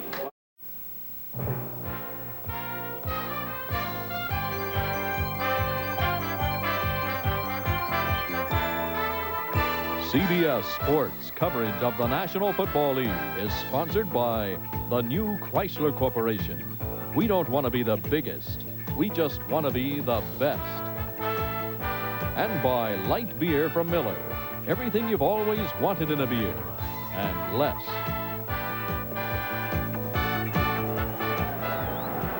As we begin the second half of play, Jim Hill along with John Dockery on a beautiful fall afternoon here in Foxborough, Massachusetts. John, I want to thank you as we've come here My for pleasure, arranging Jim. this weather. I ordered it for us. It is a perfect afternoon, so really no one has excuses. Of course, the Lions would prefer to be at the Silverdome in those ideal indoor conditions because they are outstanding there. They've had problems on the road all year long, and it's really psychological, and they're having problems here this afternoon as you look at the halftime stats. Look at the total yards. Only 111 for the Lions, twice as much, almost twice as much for the Patriots. And the time of possession, we mentioned that the Patriots have held on to the ball. The Lions have not done anything. They haven't gotten any consistency in their drive. Look at the time of possession. They are the worst in the NFL. But remember, they've managed to put 7 wins on the board and only 6 losses. So the Lions have done it with A, opportunistic offense, and B, a defense that will bend but won't break. Well, that defense of the Lions will be put to the test immediately here as we begin the second half. As Eddie Murray kicks off, and Stephen Starring gets the ball. He fumbles it at the 2-yard line for New England. Stephen Starring, there's a flag on the play. 2 flags are thrown down as Starring gets to about the 11-yard line. And that's where the Patriots will take over 1st and 10. John Bostic making the tackle. Illegal block in the back, number 87 during the run back, half the distance to the goal line. So now, John, at the beginning of the second half, the Lions have a break on the opening kickoff. Even though they don't have the ball, the Patriots have the ball deep in their own territory, and it's up to that opportunistic Lion defense that you talked about to come through and hold now. And to put pressure on Tony Eason. The book on Eason is that he doesn't like the pressure, doesn't like the heat. That means Jimmy Williams and company have to get in his face and make something happen. Because he had a good first half. The Patriots have the ball at their own 5-yard line. Tony Collins and Craig James in the backfield now for New England. And it is James who gets the ball. James over the 10. James over the 15 to the 16-yard line. Tackle made by Curtis Green and William Graham.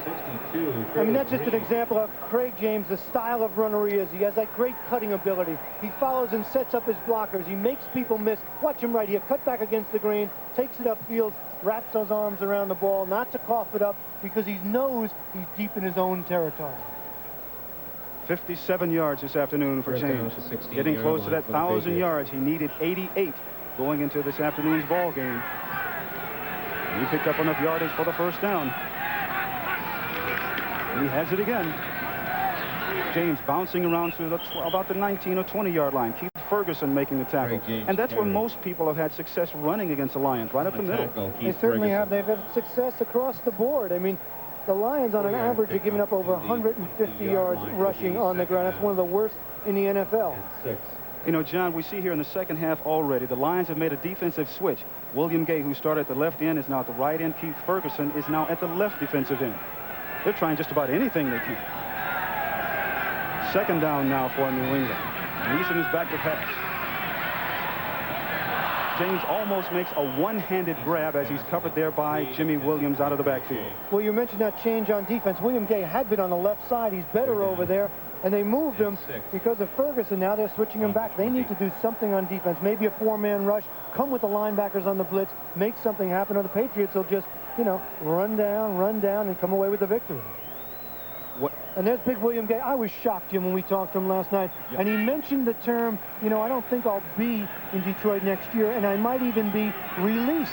I was flabbergasted as a starter talking about possibly being released. Certainly was, and then again he said they may go into a youth movement next year. But out of the shotgun, here's Eason. Throws across the middle. Complete. Lynn Dawson. Lynn Dawson, the tight end, tackled by William Frizzell. Tackle, William Frizzell. First down. And they're moving the chains. It is enough yardage for the first down. And look at here, you see Gay on the outside. He's being blocked. He's not getting to Eason, and Eason just stands in the pocket and completes it to Dawson for the first down. As long as Tony Eason has time, he is awesome. A good passing game comes with good pass protection. Raymond Berry knows that, so does Tony Eason. Instead of passing, they run. Here's James again. James over the 35-yard line. Curtis Green making the tackle. And were you surprised yesterday when we talked to Lion defensive coordinator Wayne Fonts? He says, we're going to drop our linebackers off in passing situations, and we're just going to let them run. I was a little bit surprised because you never hear a coach say, we're going to let them run, because they have a fine offensive line, the Patriots do. And the Lions are definitely hurting on their defensive line with Doug English gone. His replacement, Eric Williams, is hurt. They bring in a guy like Keith Ferguson, who they get off the wires, and Craig James continues to run and get closer to that 1,000-yard line. And Dan Buns now comes in for the Lions. But it's James trying to get to the outside. Good block by Tony Collins. James over the 45 to the 47-yard line. He's tackled there by Bruce McNorton, number 29. And take a look, Tony Collins. You see him, he's looking back to knock down right there. You see the good block by Collins. He goes low, a wise choice because Collins is not that big a back. He's only 5'11", about 207 pounds, so it's wise to go low on those big defensive players. James now needs only 3 yards to reach 1,000. He's on the sidelines now, but you can be sure he'll be back in a moment. Mosi Tutupu now in the backfield with Tony Collins. And Tutupu gets the ball. Mosi up the middle into Detroit Lion territory. And as far as the Lions' defensive game plan, letting them run, that's exactly what they're doing. Yeah, but while they're running, they're also using that clock and keeping the ball away from your offense. You're down 17-3. I think you have to abandon your game plan before long, or this game might just get out of reach. Mosi Tutupu, one of the more popular guys on this New England Patriot ball club. But James just standing. I wonder if the thoughts of 1,000 yards are going through his mind right now. He's only 3 yards away. They have to be. Here's a handoff to Collins. Collins with some running room. Collins to the 42-yard line of the Lions. Bruce McNorton again in on the tackle. And as long as the Patriots continue to do this, the Lions are they're just probably saying, oh no, here we go again. Here we go again. The Lions, as I said, have to make it happen. I mean, Tony Collins having a good afternoon also. He is one of those 1,000-yard rushers that the Patriots have had. They've only had 3. Sam the Bam Cunningham, Jim Nance, Tony Collins, and soon to be Craig James. Next time he gets the ball, and he gets 3 yards. But Tutupu's in the backfield with Collins. Here's a pass now. Eason throws deep. Intercepted. Bobby Watkins comes up with the interception for the Lions. You mentioned they had to come up with a break, and there it is. And the reason that happened is that Jimmy Williams whacked Tony Eason, and he's still on the ground. And we all know that Steve Grogan is out with a broken leg, so this could be a devastating blow for the Patriots. Now, Tom Ramsey is the backup quarterback for the Patriots. And Eason looks like he's in real pain. First, the interception, John. You'll watch the ball float. That's because the quarterback, Eason, is being hit. The ball floats, and then a good move right there by Watkins comes in front to make the interception and give the Lions some spark. Take a look at that. That's 59. Williams coming in, lays a hit right on Eason, takes him down to the carpet, and looked like he might have been on his left shoulder. He's still on the ground. We'll be back in a moment, folks. So Tony Eason is walking off the field on his own power. You know, he's been criticized here, John, about, you know, they've questioned his courage, saying that he won't stand in the pocket until the last possible moment and take a lick. He did then. Well, I would submit this replay as an answer to that question. Take a look at Eason. He sees Williams, he feels him, yet he stands in and throws the ball. And Tom Ramsey is warming up on the sidelines right now, talking to Eason. But the Lions have the ball. Hipple is back to pass. He throws. Complete. This is David Lewis. Lewis to the 43-yard line. Tackle there made by Roland James and Donnie Blackman. Lewis gets to And the if Steve Nelson has a weakness, and he's a fine linebacker, a Pro Bowler, 12 years, it's covering, out of covering receivers. That time he was on Lewis, 57 was. Lewis spun away from him. The ball was well thrown by Hipple on the outside, and it's good for a first down. So the Lions come up with one of the few things they've had to cheer about this afternoon, an interception. And they have the ball. First and 10. Play action pass by Hipple. Throws. The ball was intended for Leonard Thompson, and it is out of his hands, covered there by Ronnie Lippett. Ronnie Lippett did a good job, but you also saw in that play illustrated how the play action held both those inside linebackers. Larry McGrew, Steve Nelson, both held in there because they have to respect James Jones. See him right there? See Nelson, 57, he's held. Then Jones out of the backfield. Ball is just thrown a little out of the reach of Leonard Thompson. So the Patriot defense, which many people have been calling the best they've ever had here, needs to hold on because the Lions think that they can change the momentum of this contest. Even though they trail 17-3. Hipple back. Throws. Complete out in the flat. Listen to James Jones. And Andre Tippett says, no, no. Lester Williams comes up with the ball, but it was ruled dead. Take a look at it right here. Hipple trying that high percentage pass out to the flat. It'll be 3rd down and 10. But right here, no dice. Those fine linebackers, all of them, outstanding. You know, with Tippett making the tackle, then, you know, he has a karate school here in the New England area, and I'm sure he used those techniques to take down the back end. You know, he talked about the karate training, hands, leverage, balance that you get from the martial arts. There, he showed it all, and strength. Tom Ramsey warming up for the Patriots, but now Eric Hipple is trying to warm up for the Lions. Inside handoff to James Jones. Jones gets into New England territory to the 45-yard line. The ball comes loose, but it's already ruled dead. And now we're starting to see where tempers are beginning to flare just a little bit. Well, the tempo is picking up in this game. Exactly right. The Lions have an opportunity. This is why Steve Nelson compared James Jones to Sam the Bam. Watch this extra effort at the end. The strength from the 235-pound fullback to get that first down. That was extra effort. And they're going to need more effort like that, not only from Jones, but from the rest of the offensive unit of the Lions. They're down by 2 touchdowns. But they have a first down at the 45-yard line of the Patriots. Hipple throws. Leonard Thompson, and it is ruled complete.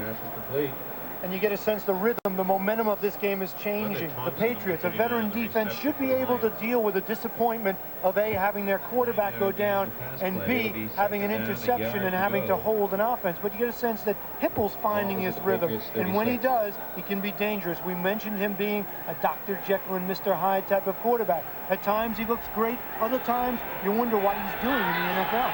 Well, the doctor is trying to operate right now, hope that the Hyde does not come out. Need more this afternoon. Here's a handoff to Jones. Jones to the 33-yard line. Andre Tippett making the tackle for the Patriots. We're told that Tony Eason, who was shaken up on the play, will return. Well, that would be a lift for the Patriots. I mean, you think about the year they've had at quarterback. As you look at Eason on the sidelines, on the bench, Steve Grogan comes in for an injured Tony Eason. The team is 2-3. They're trailing 3-0 to Buffalo. Grogan takes them to 6 in a row. He gets hurt. Eason comes back. Wins last week. They're leading here today. The first time the Patriots have been home in a month. They want a victory, but the Lions want to come back. Here's a screen pass to Alvin Moore. Moore inside the 30-yard line. Andre Tippett again in on the tackle along with Garn Veras. Defensively, Andre Tippett along. Here's some scores. How about this? Up in Green Bay, the Dolphins leading the Packers 20-10. Must not be a snowstorm up there, John. Kansas City really big over Atlanta, 31-10 in the second half. And here in Foxborough, it's the Patriots leading the Detroit Lions 17-3. Less than 7 minutes to go in the third quarter. The Lions on the move behind Eric Hipple. Second down. Handoff to Jones. Jones inside the 25-yard line. Steve Nelson making the tackle. That offensive line now for the Lions starting to move out a little bit and really taking advantage of a defensive unit for the Patriots that is, well, very inexperienced on one side and very old at the other. Exactly right. Julius Adams is being forced to play the entire game. Kenneth Sims, of course, hurt last week, has a broken leg. He's out. He was having a terrific year. So up front, the Patriots have their problems. At linebacker, they're terrific. In the secondary, they're solid. Short yardage formation. This is Jones. Jones appears to have enough yardage for the first down, and he does. The surge of that offensive line. Darryl Rogers talked about the offensive line. Shuffles. Keith Dorning starting at guard for the third week in a row. And I thought it was interesting when we talked to Dorning that he was getting much more comfortable at guard and thought maybe he wouldn't mind staying there if it were for the good of the team. An all-pro tackle going to guard and saying, you know, well, whatever it takes for the team to be successful, that's what I'll do. He did it then, and the Lions have a first down. Play action pass. Fools everyone. Hipple throws. The pass is ruled complete. Leonard Thompson again. So the old man, Leonard Thompson, 11 years, who was injured a little earlier, comes back and makes some great catches now. Teams will tell you the defensive back you want to pick on against the Patriots is Lippett. Here, Thompson, good fake. You see him looking upfield like it's a takeoff. He stops, he comes back. Lippett has trouble with the footing, thus the completion. But Lippett is the man they'll go after, because Raymond Claiborne's on the other side. Thompson, 2 big receptions this afternoon. First and goal for the Lions at the 9-yard line. Here's a handoff to James Jones. Jones using that stiff arm, but can't get away from Roland James. There is a flag on the play. The preliminary call holding against the Lions. And this has been a balanced drive for the Lions, the first one of the afternoon. They've been throwing the ball well. They've been getting some yardage from James Jones. Number 70 offense, holding, 10-yard penalty. We'll replay it now. That was on Keith Dorning. The man we were just talking about at his new position, right guard.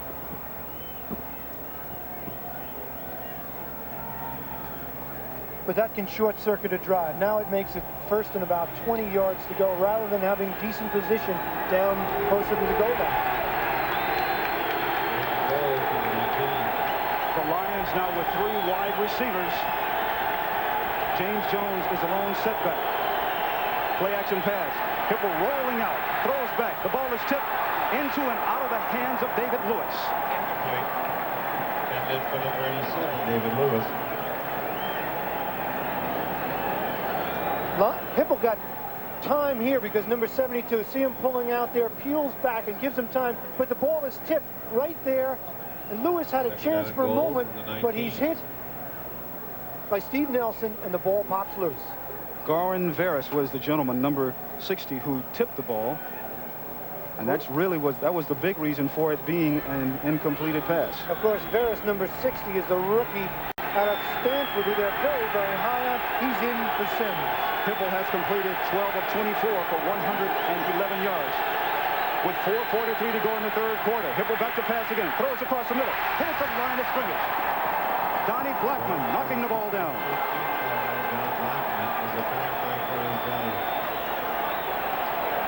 There is a flag on the play, but John, you mentioned earlier the strength of this New England Patriot defense is their linebacking core, and they've been playing marvelously. And that's one of them, Blackman, with a good play. There was no interference on the play. The ball was tipped. The pass is incomplete. And that's one of the advantages of having a linebacker who's 6'4". Watch Blackman here. The ball is thrown a little bit low. Hipple back. He's looking for his tight end crossing over the middle, but see right there, Blackman gets his hands up, tips the ball away. And as soon as the ball was tipped, that nullified the flag. And Darryl Rogers knows that he needs something right here. He needs a score from his opportunistic offense. He hasn't gotten any consistency offensively yet.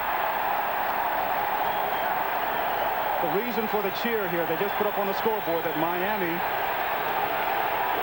is leading Green Bay, but they're cheering because they want their defense to come through, and they do.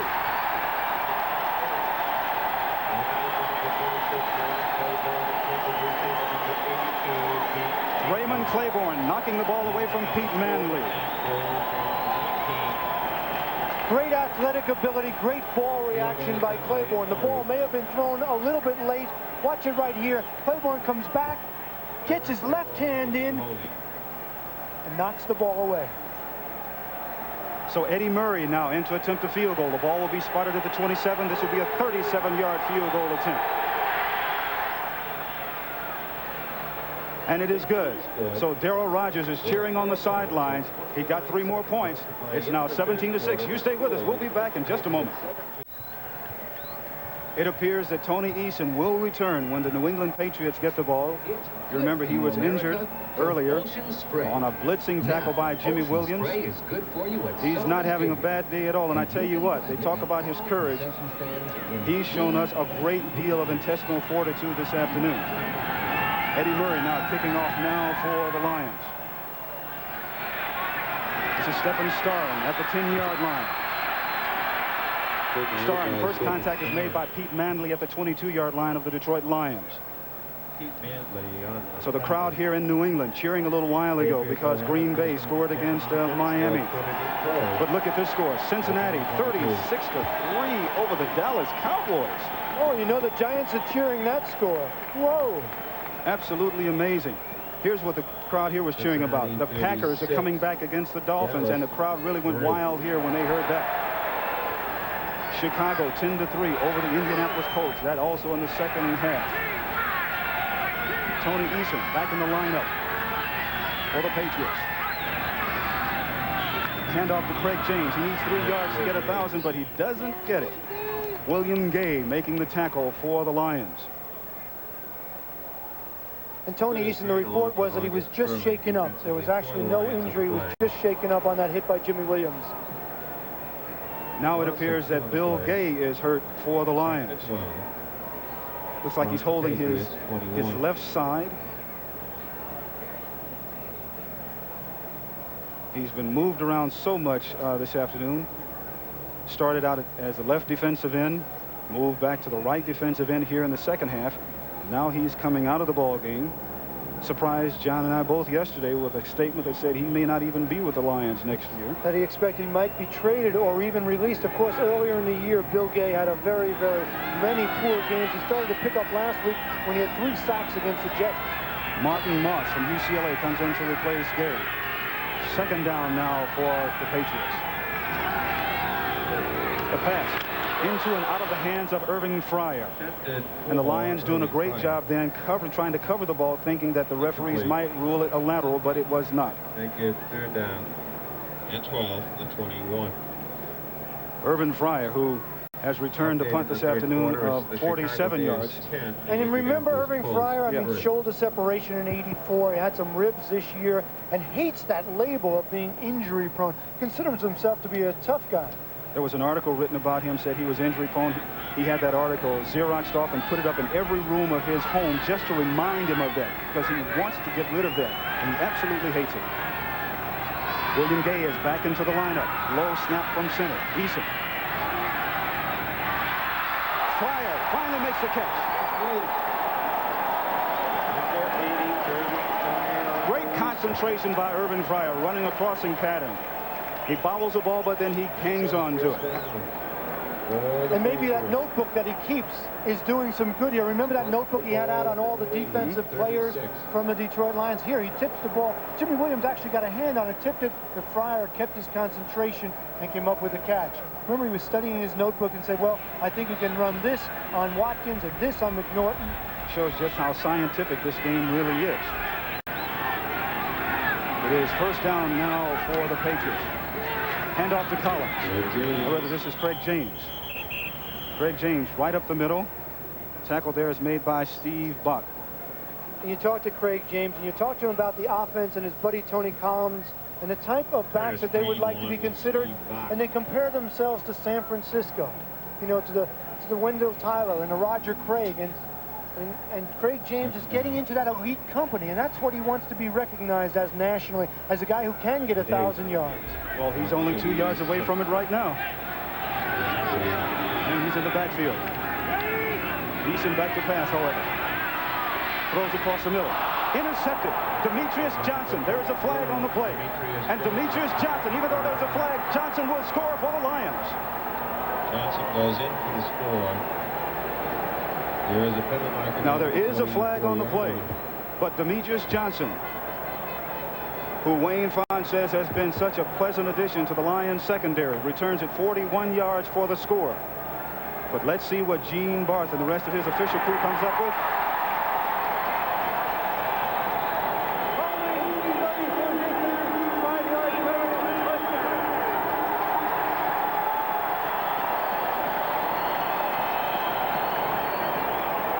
Wayne Fonz is furious. And he knows that his defense can only come up with so many big plays. They're not a dominant defense that forces an offense into mistakes. That time, Tony Eason just threw the ball poorly. He had Tony Collins out in the flat, wide open on the outlet. Instead, he threw over the middle. It was intercepted. Fortunately, he gets a reprieve on the penalty. Fortunate for the Patriots, that is. It certainly is, because that would have been the second interception for the Lions this afternoon. Instead, the Patriots have the ball, maintain possession, 1st and 10. Eason going to throw again. Pass to the near sidelines, complete to Stephen Starring. A measure of Eason's confidence and growth as maturity as a quarterback, that he throws an interception, it's returned for a touchdown, he gets the benefit of a penalty, but what does he do on the very next play? He comes out and throws the ball. Eason now 13 of 20 for 130 yards. And as you mentioned, great confidence on his part, though. It's a wise pass, it's a simple pass. He's reading the defense, who's in his zone, simple out pattern to Starring. With the holding penalty on the interception against the Lions, helps the Patriots to hang on to the ball. And here's Greg James looking for 2 yards to get 1,000. He's got it and more. Run out of bounds by Jimmy Williams. And did you see the block by Tony Collins on McNorton? He just sliced him off his feet. And 1,000 yards. The fans know it.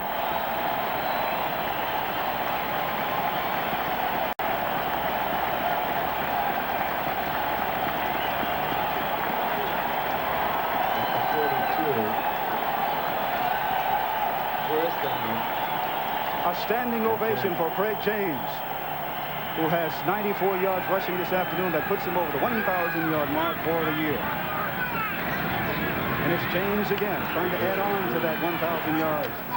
James gets to the 40-yard line, and tempers are really beginning to flare up out on the field. Brian Holloway getting into it with William Graham downfield. Maybe Graham should think twice. Graham 5'11", 190 pounds. Holloway 6'7", 290 pounds. I don't think he has to think twice about that. Just one time is enough. Oh, but you talk about Craig James getting that 1,000 yards and how special it is as he leaves the field. Remember after the Raider game, 4th game of the year that they lost, he went to Raymond Berry and said, you know, I want the ball more. I think I can help this offense. Well, he certainly has since then. But now James is out. Tutupu is in. This is Tony Collins who has the ball. Collins zips through the line of scrimmage. Tackle made by Bruce McNorton, but not before he gets down to the 31-yard line. The offensive line doing a good job, but watch the acceleration by Tony Collins. He leaves his blockers behind and just zips up right there. As he runs by Ron Wooten, number 61, before he can get a block, and just picks up some good yardage for the first down. He found that little alley. Remember when you hear Vince Lombardi talking about running the Packer sweep? They like to find that little alley and sprint right through it, and he certainly has. We talked about James having a fine afternoon. Well, Collins certainly has had one also running with the ball.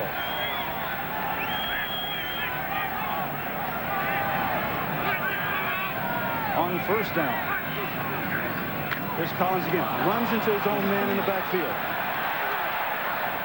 but still manages to get back to the line of scrimmage and maybe pick up a yard before William Gay and William Graham make the tackle. And you get the sense, talking to Tony Collins and watching him there, making something out of nothing. He was talking yesterday about feeling more wanted, more needed after a forgotten year under Ron Meyer last year. Remember, they went to the one-back offense. Tony didn't get anything, Tony Collins, that is, and boy, he just felt left out, not wanted. This year, a totally different story.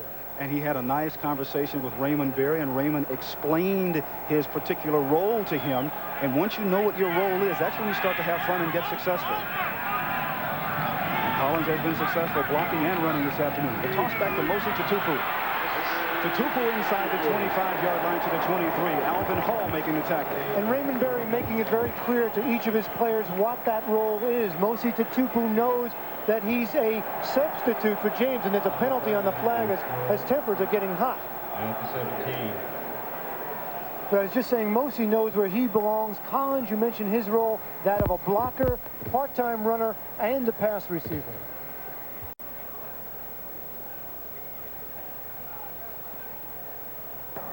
Unsportsmanlike conduct, number 75 offense, and he's ejected from the game for pushing an official. That's the center, Guy Morris. Unsportsmanlike conduct. He's been kicked out of the ball game for pushing an official. And his replacement is Pete Brock. Brock from Colorado. This is his 10th year in the league. He's the backup center to Guy Morris. Now you wonder, John, what kind of an effect will this have? You talk about dejected. What kind of effect will this have on Tony Eason now? Eason's been injured this afternoon. He's lost his starting center. He has to be replaced now. We'll see what happens when we return. So Pete Brock is in at center now for Guy Morris, who has just been ejected from the game. Brock is a young man who's had multiple knee injuries. He's in there now under the gun. From the shotgun, he gets the ball back to Eason. Eason fires. The pass is complete. That's Stephen Starring. Easton's pass is complete. You know, you talk about Pete Brock. I mean, he's a guy you talk about performing under pressure now. He is. He didn't have much time, and it was wise for them to call a timeout to get themselves together. They are together. They lead 17-6. The Patriots do. We'll be back. Back at Sullivan Stadium here in Foxborough, Massachusetts. Tony Franklin now is in to attempt a field goal after the pass was completed to Lynn Dawson. That was Lynn Dawson making the reception. So the ball will be spotted at the 40-yard line. Franklin's perfect from this distance so far this year. He's only had one. He's about to get his second. This one from 50 yards away. Eason will hold.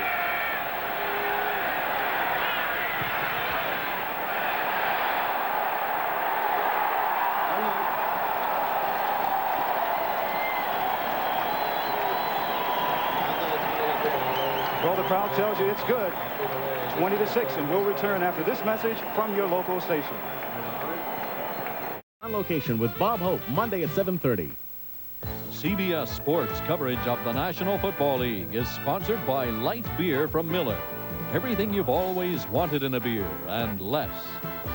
And by AC Delco, the smart parts.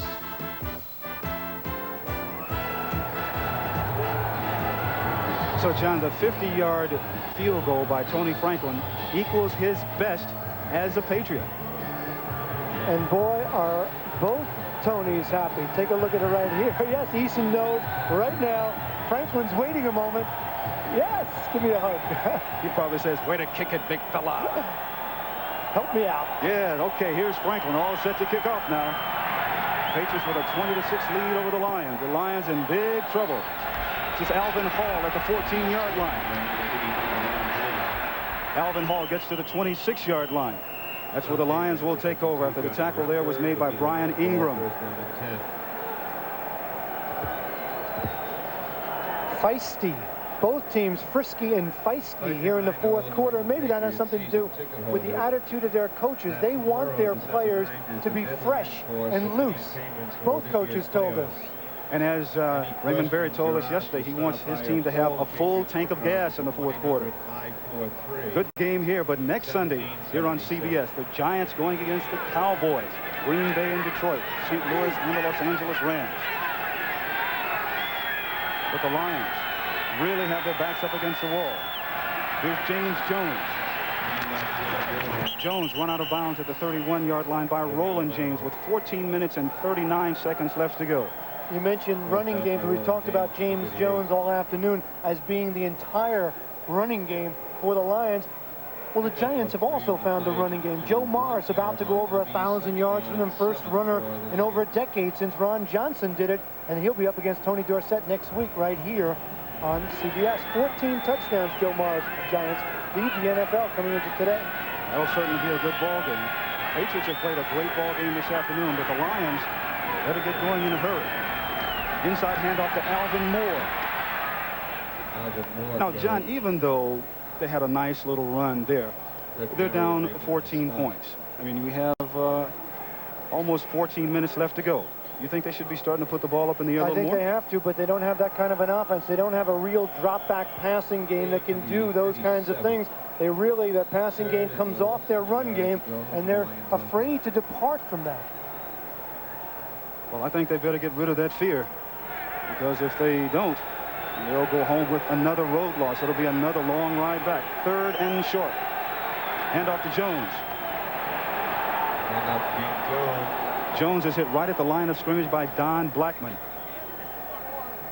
You mentioned road loss, as tempers are still hot down there. Whew, look at that. Reese McCall, number 81. Well, that's the kind of thing that can get you kicked out of a ball game also.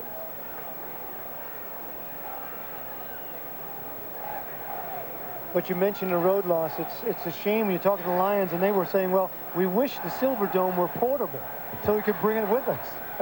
I'm telling you.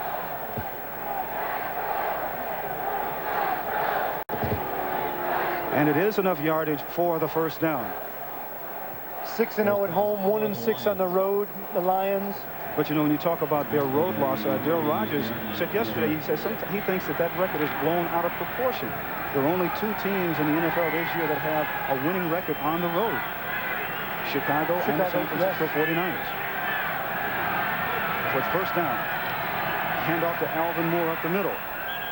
That are unbeaten on the road, but for some reason, the Lions, since 1975 in the Silverdome, they won close to 65% of their games, while on the road they've only won about 25% of the game. That's inordinate. We all know that the home field means something. You're in a comfort zone, you have people behind you, and they're giving you that extra little motivational lift, but it shouldn't mean this much. As Darryl Rogers said yesterday, the people in the stands don't play the game. It's played out on the field. But right now, the Lions haven't been doing much playing. They better do something to get it started. The pass is complete to Mark Nichols. He laterals back to David Lewis.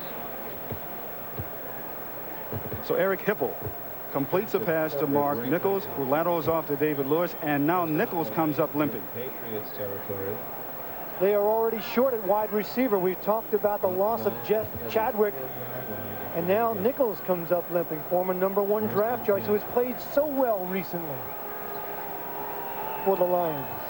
He's walking just a little bit better on the field right now, but still being attended to. He made a good catch here, Jim. His aggressiveness as a receiver, catching it in his hands. He takes it away from Raymond Claiborne, who's all over him right there. And then he tries to lateral. I don't know if that's wise. David Lewis says, what? Where am I going to go with this ball? But Nichols is coming off the field with a little assistance. He's walking a little bit better than he did when he first got up. Carl Bland, number 80, is in now replacing Nichols. Bland at the top of your screen. First down now for Detroit as Hipple is back to pass. It's intercepted by Ronnie Lippett. No, it's ruled incomplete. The pass was intended for Leonard Thompson, and it sure looked like Ronnie Lippett, number 42, had it. Take a look at it right here. It's the one-on-one confrontation. Leonard Thompson, not much of a move, just squares out. He didn't get Lippett out of his back pedal. That allowed Lippett to react on the ball and almost come up with an interception. He didn't force him, Jim. He just stayed with the cushion in his back pedal. He was reading the quarterback, made a good break on the ball, just couldn't hold on to it. Ronnie Lippett has been challenged many times this afternoon. Now Carl Bland is over on Lippett. 2nd and 10.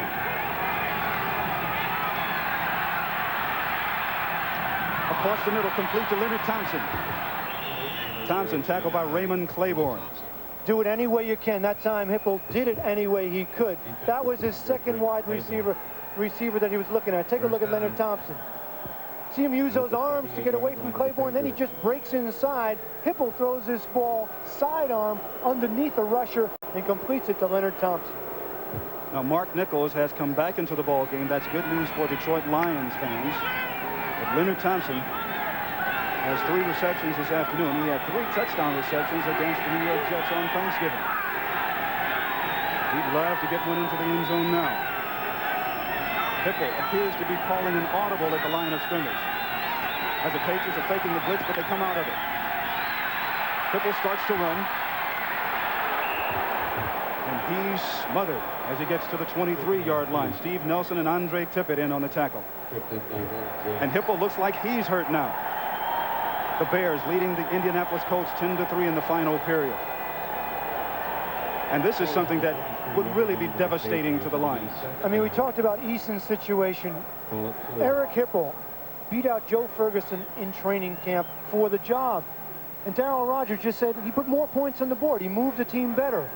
But, I mean, Hipple's had such an up-and-down career in Detroit. Last year, he was the 4th-string quarterback. He was a 4th-string quarterback behind Danielson, Machurek, Witkowski. This year, he's playing well, having the best year of his career. Here, he decides to run. I don't know why he didn't throw it to Leonard Thompson, who did a hook. He could have delivered it, but he didn't, so he's banged up. We'll be right back. Now, they brought out a stretcher, a little mini stretcher, to try and put Eric Hipple on. And you talk about devastating. And you saw him stretching his left knee, Jim. He came into this game, and he's been banged up for the last month. He's had ribs, he's had knee problems, and there he went down when he ran the ball, and now they're taking him off on the stretcher chair. We'll take a look at it again. He could have actually thrown this ball. There was an open receiver. The blitz was on. He read it. He audibled. And then he sees the big opening up the middle. The temptation is too great for him to resist. He takes off, and he spins around there, and it seems like he did something to his knee. It appears to be his left knee. Now, they're taking him off as a precaution. But now, the quarterback duties for the Lions fall on the shoulders of Joe Ferguson, who came to the Lions from the Buffalo Bills. And, of course, he is a quarterback that Darryl Rogers has a great deal of confidence in. No doubt. This is a situation where your starting quarterback gets hurt.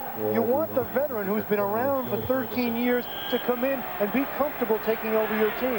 He's a large order here. They're down 20-6 with 11 minutes left. So Hipple leaves the ball game after completing 14 of 29 for 144 yards. But the Lions are down 20-6. Joe Ferguson is in at quarterback, 2nd and 4. 10 minutes and 48 seconds left to go in the ball game, and the Lions have got to get on the board. Ferguson into and out of the hands of Alvin Moore. The adrenaline was flowing. There might have been a little too much zip on that ball. It got to Alvin Moore so fast he didn't have time to react and make the catch. And when you talk about Joe Ferguson, he's a man who has gone through all kinds of controversy throughout his career at Buffalo and here with the Detroit Lions. And Darryl Rogers told us that he's the perfect man he wants for his backup. And there are a lot of times when decisions are made on the sidelines, when Hipple is in, Ferguson has a great deal to do with those decisions. It really is decision by committee. It'll be Ferguson, it'll be Rogers, Baker, and Hipple. 3 wide receivers in now for the Lions. As Ferguson goes back to pass. Throws. Intercepted. This is Ronnie Lippett. Lippett down the far sidelines, and he's caught from behind. Ronnie Lippett caught from behind by Mark Nichols.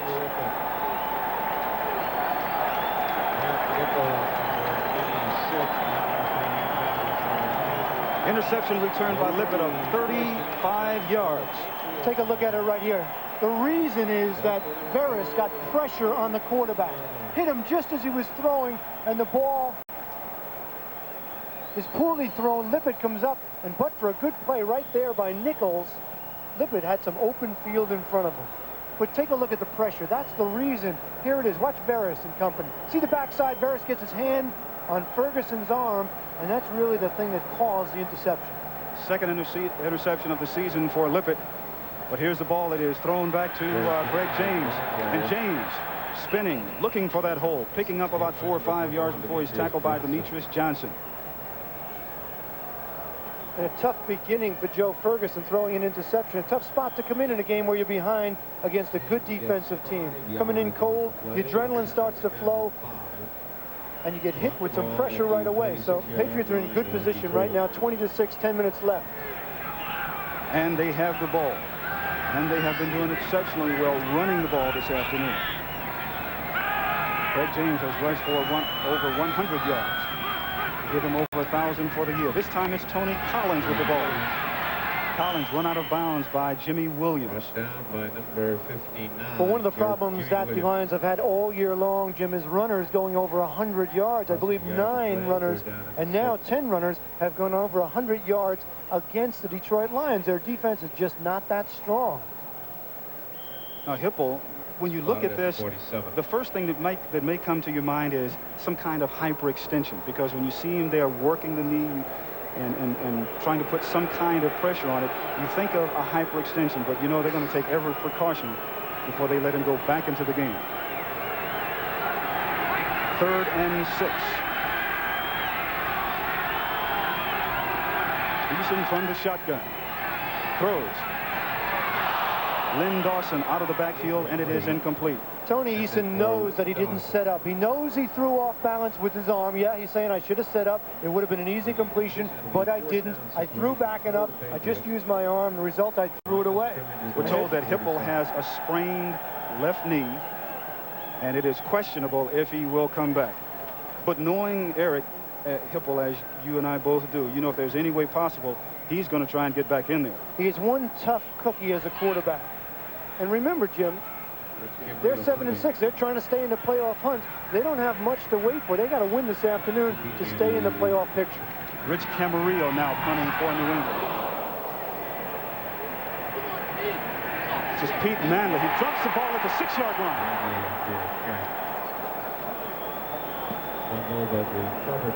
line. Pete Manley dropping the ball at the 6-yard line. That's where the Lions will take over 1st and 10 when we return. Well, Joe Ferguson is going to have to use all of his 13 years of experience to take the Detroit Lions 97 yards as Eric Hipple now leaves the field. And this has been a year when we've had a lot of quarterbacks injured. They certainly have. Right here in our situation, Steve Grogan out with a broken leg. And, of course, we all remember Joe Theismann. Plunkett's been out, McMahon. A tough year on quarterbacks. And a tough situation now for the backup quarterback of the Lions in Joe Ferguson. He hands off to James Jones. Jones trying to give the Lions a little room to maneuver in. Look at this. Scores in other games this afternoon. Chicago over the Colts, 17-10 in the 4th quarter. That's a close one. Kansas City really big over Atlanta, 38-10. Miami over Green Bay, 20-17. St. Louis leading New Orleans 28-9 in the final period. The Jets, John, your former team, over Buffalo, 21-7. Well, there's 3 teams tied in the AFC East: the Jets, the Dolphins, and the Patriots here. Philadelphia by 2 over Washington. 8 minutes, 50 seconds left to go. The ball intended for Alvin Moore. It's knocked out of his hands and ruled incomplete by Steve Nelson. Incomplete. And how about this, John? 50-10 Cincinnati over the Dallas Cowboys. Boomer Esiason with 3 touchdown passes. Are you sure that's not a mistake? That's incredible. And Dallas, of course, trying to stay up there with the Giants, who, if the Giants win today when they're playing Houston, they'll be tied with Dallas, and it will be showdown time. Next week, right here on CBS, as the Cowboys take on the Giants. And here's the standings. NFC Eastern Division, Dallas and the Giants. I'm telling you, that will be, as you mentioned, the showdown. Joe Ferguson at quarterback on 3rd down. Tries to throw the screen pass, and Andre Tippett is right there. There's a flag on the play, but Andre Tippett is right there. Sensational play by the outside linebacker. Andre Tippett defensively. He is the guts of their defense. Personal foul, roughing the passer, number 60 defense, hit on the head. 15 yards and a first down. Garen Veras. Garen Veras may have gotten a little too frisky. Joe Ferguson throws this ball. Watch Veras. He comes, he hits. You have to wonder whether they were just protecting the quarterback a little too much on that hit. Veras was in motion, had launched himself and couldn't stop, and they called a penalty. Veras is starting this afternoon for Kenneth Sims, who's out with a fractured left leg. And that reshuffled defensive line for the Patriots with Kenneth Sims hurt. Julius Adams has to play the whole game. Garen Veras coming in, the young man from Stanford, in their top draft jerseys playing a good game. So the penalty gives the Lions a little breathing room. 1st and 10 at their own 23-yard line. 3 wide receivers in now for Detroit. Ferguson sets up quick to throw. Intended for Alvin Moore, and Moore wasn't even looking for the ball. Well, Ferguson saw the blitz, and he's saying, Alvin, come on, read the blitz, make the cut. I'm going to get it to you in a hurry. I mean, that's the thing these days. A receiver has to read the coverages as well as a quarterback. You can see Ferguson there. He's throwing up his hands, looking at Alvin and saying, can't you see the blitz? Come on, let's get this thing going now. You know, I'm not going to have time to call the original play we had, which would have taken longer. I must get rid of the ball sooner. Alvin didn't read it, thus the incompletion. It's now 2nd down. 8 minutes and 34 seconds left to go in the ball game. Again, 3 wide receivers for the Lions. The draw play to James Jones. Jones over the 30-yard line to the 32. He's tackled by Ronnie Lippett. Ronnie Lippett defensively for the Patriots. And they continue to run the ball, and James Jones continues to be the workhorse. And the Lion coaches have asked him to do this. He was a little hesitant to turn into a Billy Sims, you know, the guy who would carry the entire load, but they have no alternative. James Jones is really their only legitimate big-time running back. And he's had a pretty good afternoon rushing himself. 8 minutes left to go in the ball game. As Joe Ferguson is in at quarterback for the injured Eric Hipple. And it's Jones again. Jones to the 35-yard line. Donnie Blackman in on the tackle for the Patriots. Don Blackman. Now they've got to start throwing the ball a little bit more, don't you think? Or else they just defeat his type of philosophy right now. You see the clock winding down. They're trailing by 2 touchdowns. They need a touchdown in a hurry. Need to get the ball back and put another one up. The reason for that is that the Patriots have been controlling the ball on offense, running. So you know when they get it back what their philosophy will be. The Patriots now faking the blitz. And they come through with it, but good protection for Ferguson. He throws into and out of the arms of Alvin Moore. Donnie Blackman and Andre Tippett defending for the Patriots. I'm going to make a statement about Andre Tippett.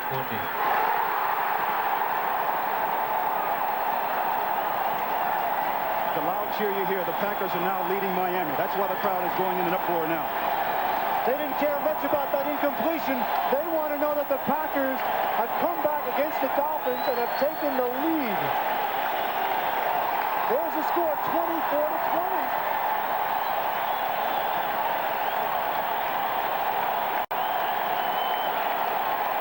Second down for the Lions. Ferguson back to pass. The blitz is on. Here comes Tippett. The ball is knocked loose. And Julius Adams comes up with it, and the Patriots have the ball.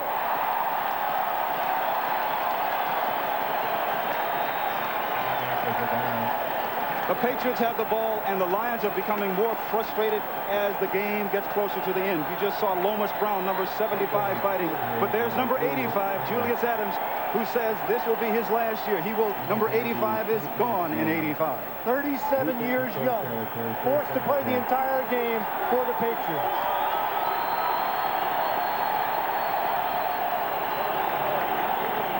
Julius Adams, who has taken marvelous care of himself throughout his career. Qualification. Number 75, Detroit. Number 57, New England. Both players are disqualified. With during continuous action, it's New England's ball, first down on the 13-yard line. So Lomas Brown, the rookie from Florida, and Steve Nelson, the veteran, have been kicked out of the game. The third players to be kicked out this afternoon. Look at the left side of your screen. That's Andre Tippett, folks. And to me, he is the best linebacker playing in the NFL at this moment. Julius Adams picks up the fumble, and I say that because he is better than Lawrence Taylor. Lomas Brown been kicked out of the ball game. Steve Nelson, the second Patriot to be kicked out of the ball game. Earlier this afternoon, Guy Morris was kicked out of the game, the fine center for the Patriots. Now, Steve Nelson, the crusty veteran, has been ejected. But the Patriots hang on to the ball. They have it 1st and 10, a little more than 7 minutes to go, and the crowd here is in a frenzy because the Green Bay Packers have come from behind to lead the Miami Dolphins. If Green Bay holds on to win and the Patriots hold on to win, it really makes it a good ball game for next Monday in Miami. Oh, yes. Of course, the Jets are winning in Buffalo, so New England would be tied with the Jets. This is Craig James. James down to the 5-yard line. And the Patriots are all fired up. They know they can put the icing on the cake if they get a touchdown now. William Graham making the tackle for Detroit. And you get a feeling of excitement around this town. Every place you go, people are talking about it. I was in the hospital yesterday with my little friend, Joey O'Donnell, and the entire ward was talking about the Patriots and how good they are and how they're going to the playoffs. I mean, this town is turned on, and they believe in Raymond Berry. Well, they should be. He's done a marvelous job in his first year here. Now Tony Eason, the quarterback. The handoff to Craig James. James hit at the line of scrimmage by Keith Ferguson. Great game. And you know what's all important for the Patriots and Tony Eason? That he regained the confidence of this veteran team. The truth of the situation, the leader of the New England Patriots is on the bench, Steve Grogan, with a broken leg. Eason has to prove that he can do it when the going gets tough. He did it last week. Grogan did it for 6 weeks in a row and brought this team out of the doldrums. They were 2-3 when this man came in for 6 straight wins, took them back to the point where they are now, and now Tony Eason must continue and carry on. And it is amazing how Eason goes to Grogan and talk to him about different things. But now, here's a handoff to James. James, tackled by Jimmy Williams. You remember how... You think they'll go for it here?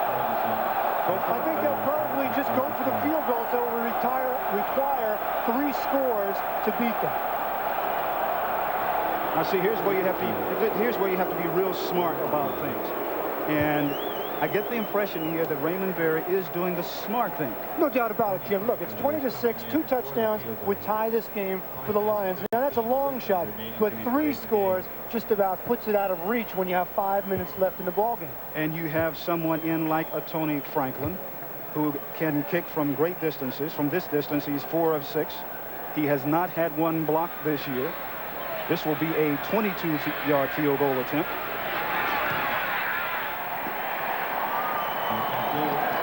And it is good. So the Patriots extend their lead by 3. 4:48 to go in the ball game. We'll be back in just a moment. So Tony Franklin, who just booted a 22-yard field goal, is getting ready to kick off for New England.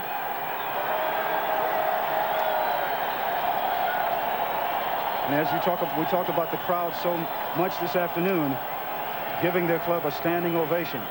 Alvin Hall is deep for the Lions.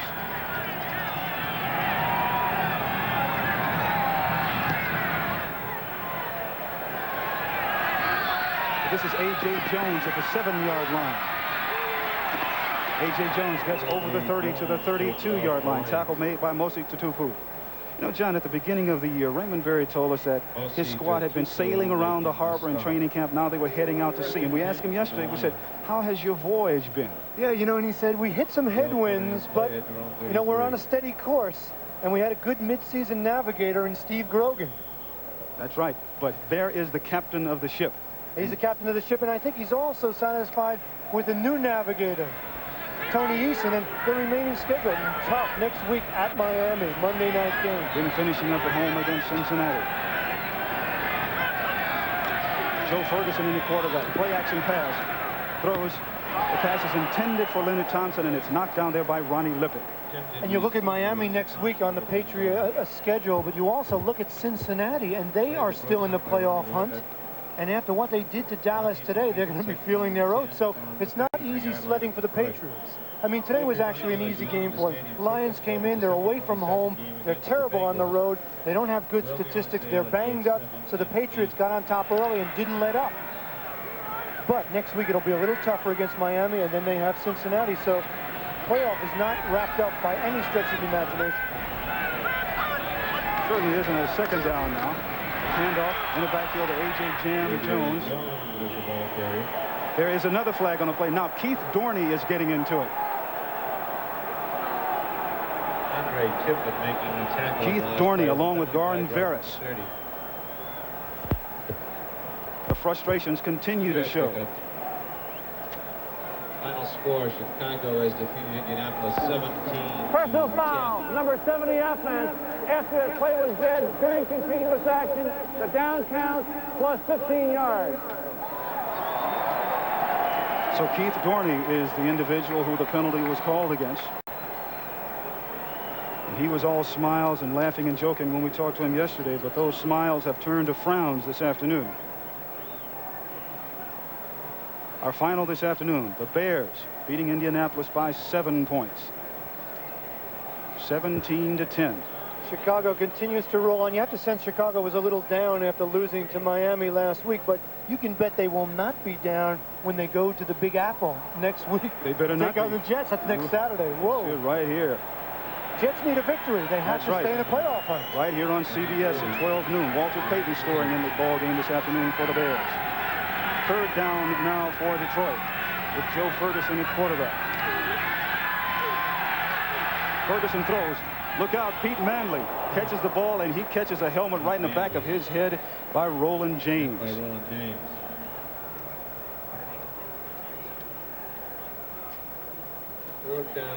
I thought for a shot here for a while that the Patriots had a shot at intercepting. Ferguson's had a rough afternoon since he replaced Hipple, who left with a sprained knee. That's his first completion of the afternoon. You know, Darryl Rogers was kidding us about putting chips of the old dome roof that fell in last March in the helmets of the Lions. Maybe he should have done that. It might have brought him some luck. And maybe they should have executed a little bit better this afternoon, too. That certainly would have helped. But that's been one of the reasons. Bad execution on the part of the Lions. Great execution on the part of the Patriots. Play action pass. Ferguson throws. And it is incomplete. A.J. Jam Jones was the nearest Lion receiver. And he wasn't even looking for the ball in. And neither was Alvin Moore, who was blocking the defensive back downfield. So no one gave Ferguson much of an outlet to throw that ball. We have a little more than 3 minutes left to go in the ball game, as the New England Patriots have a 23-6 lead over the Detroit Lions in really a must-ball game for both clubs. A must-ball club, and neither coach was dodging the fact that it was a must-ball game. When you look at these Lions, though, they really are a bunch of overachievers. They're not really that talented a team, yet they beat the Cowboys, the Dolphins, the 49ers, and the Jets. The old nose you heard here, the Dolphins have gone back on top of the Green Bay Packers. Robert Weathers making the carry here for the New England Patriots, number 24. He's tackled by Keith Ferguson. And the good teams do not fold up. Miami leading 27-24, going back on top of Green Bay. The Jets are in the lead today. The Patriots are doing it to the Lions today. If that remains, it'll be a three-way tie in that AFC East. It's going to go right down to the wire. And as soon as that score went up on the scoreboard here, people just started to say, oh, no. Don Shula has a way of doing it, doesn't he? I mean, to beat Chicago last Monday night, I never believed they'd do it. Second down for New England. The toss back goes to Robert Weathers. Weathers to the 20, gets to about the 34-yard line. But, Jim, you know, talking about some of the good teams, the tough teams, to be a good team these days, you have to be physical. You have to have some tough guys on that club. The Patriots have those kinds of guys. The Hannas, the Tippetts, the Nelsons, the tough guys who can set the tone for your team. And the tone has been set for the whole ball game this afternoon as far as New England is concerned. That's the 2-minute warning, 23-6. We'll be back in just a moment. 2-minute warning. You'll be in good company. Well, John, the Patriots have the ball, and they've done just about what they wanted to this afternoon. And you can see how they are really starting to build that momentum towards the playoffs with a big game next week. And building the confidence of Tony Eason. That balanced attack. He's executed well. You see his numbers on the screen. It's Craig James with the ball. James inside the 30-yard line, down to, as he's tackled by Demetrius Johnson, down to about the 28-yard line. And you talk about the good teams in the NFL, the Chicagos, the San Franciscos. They have a good defense. The Patriots have an outstanding defense, even though they're thin on the defensive line. They have outstanding linebackers. They also have offensive firepower. They have it in Fryer and Stanley Morgan. They have the runners, too, Jim. The only question I have is Eason. Can he pick up the slack and the leadership that Steve Grogan gave this team for the last month and a half?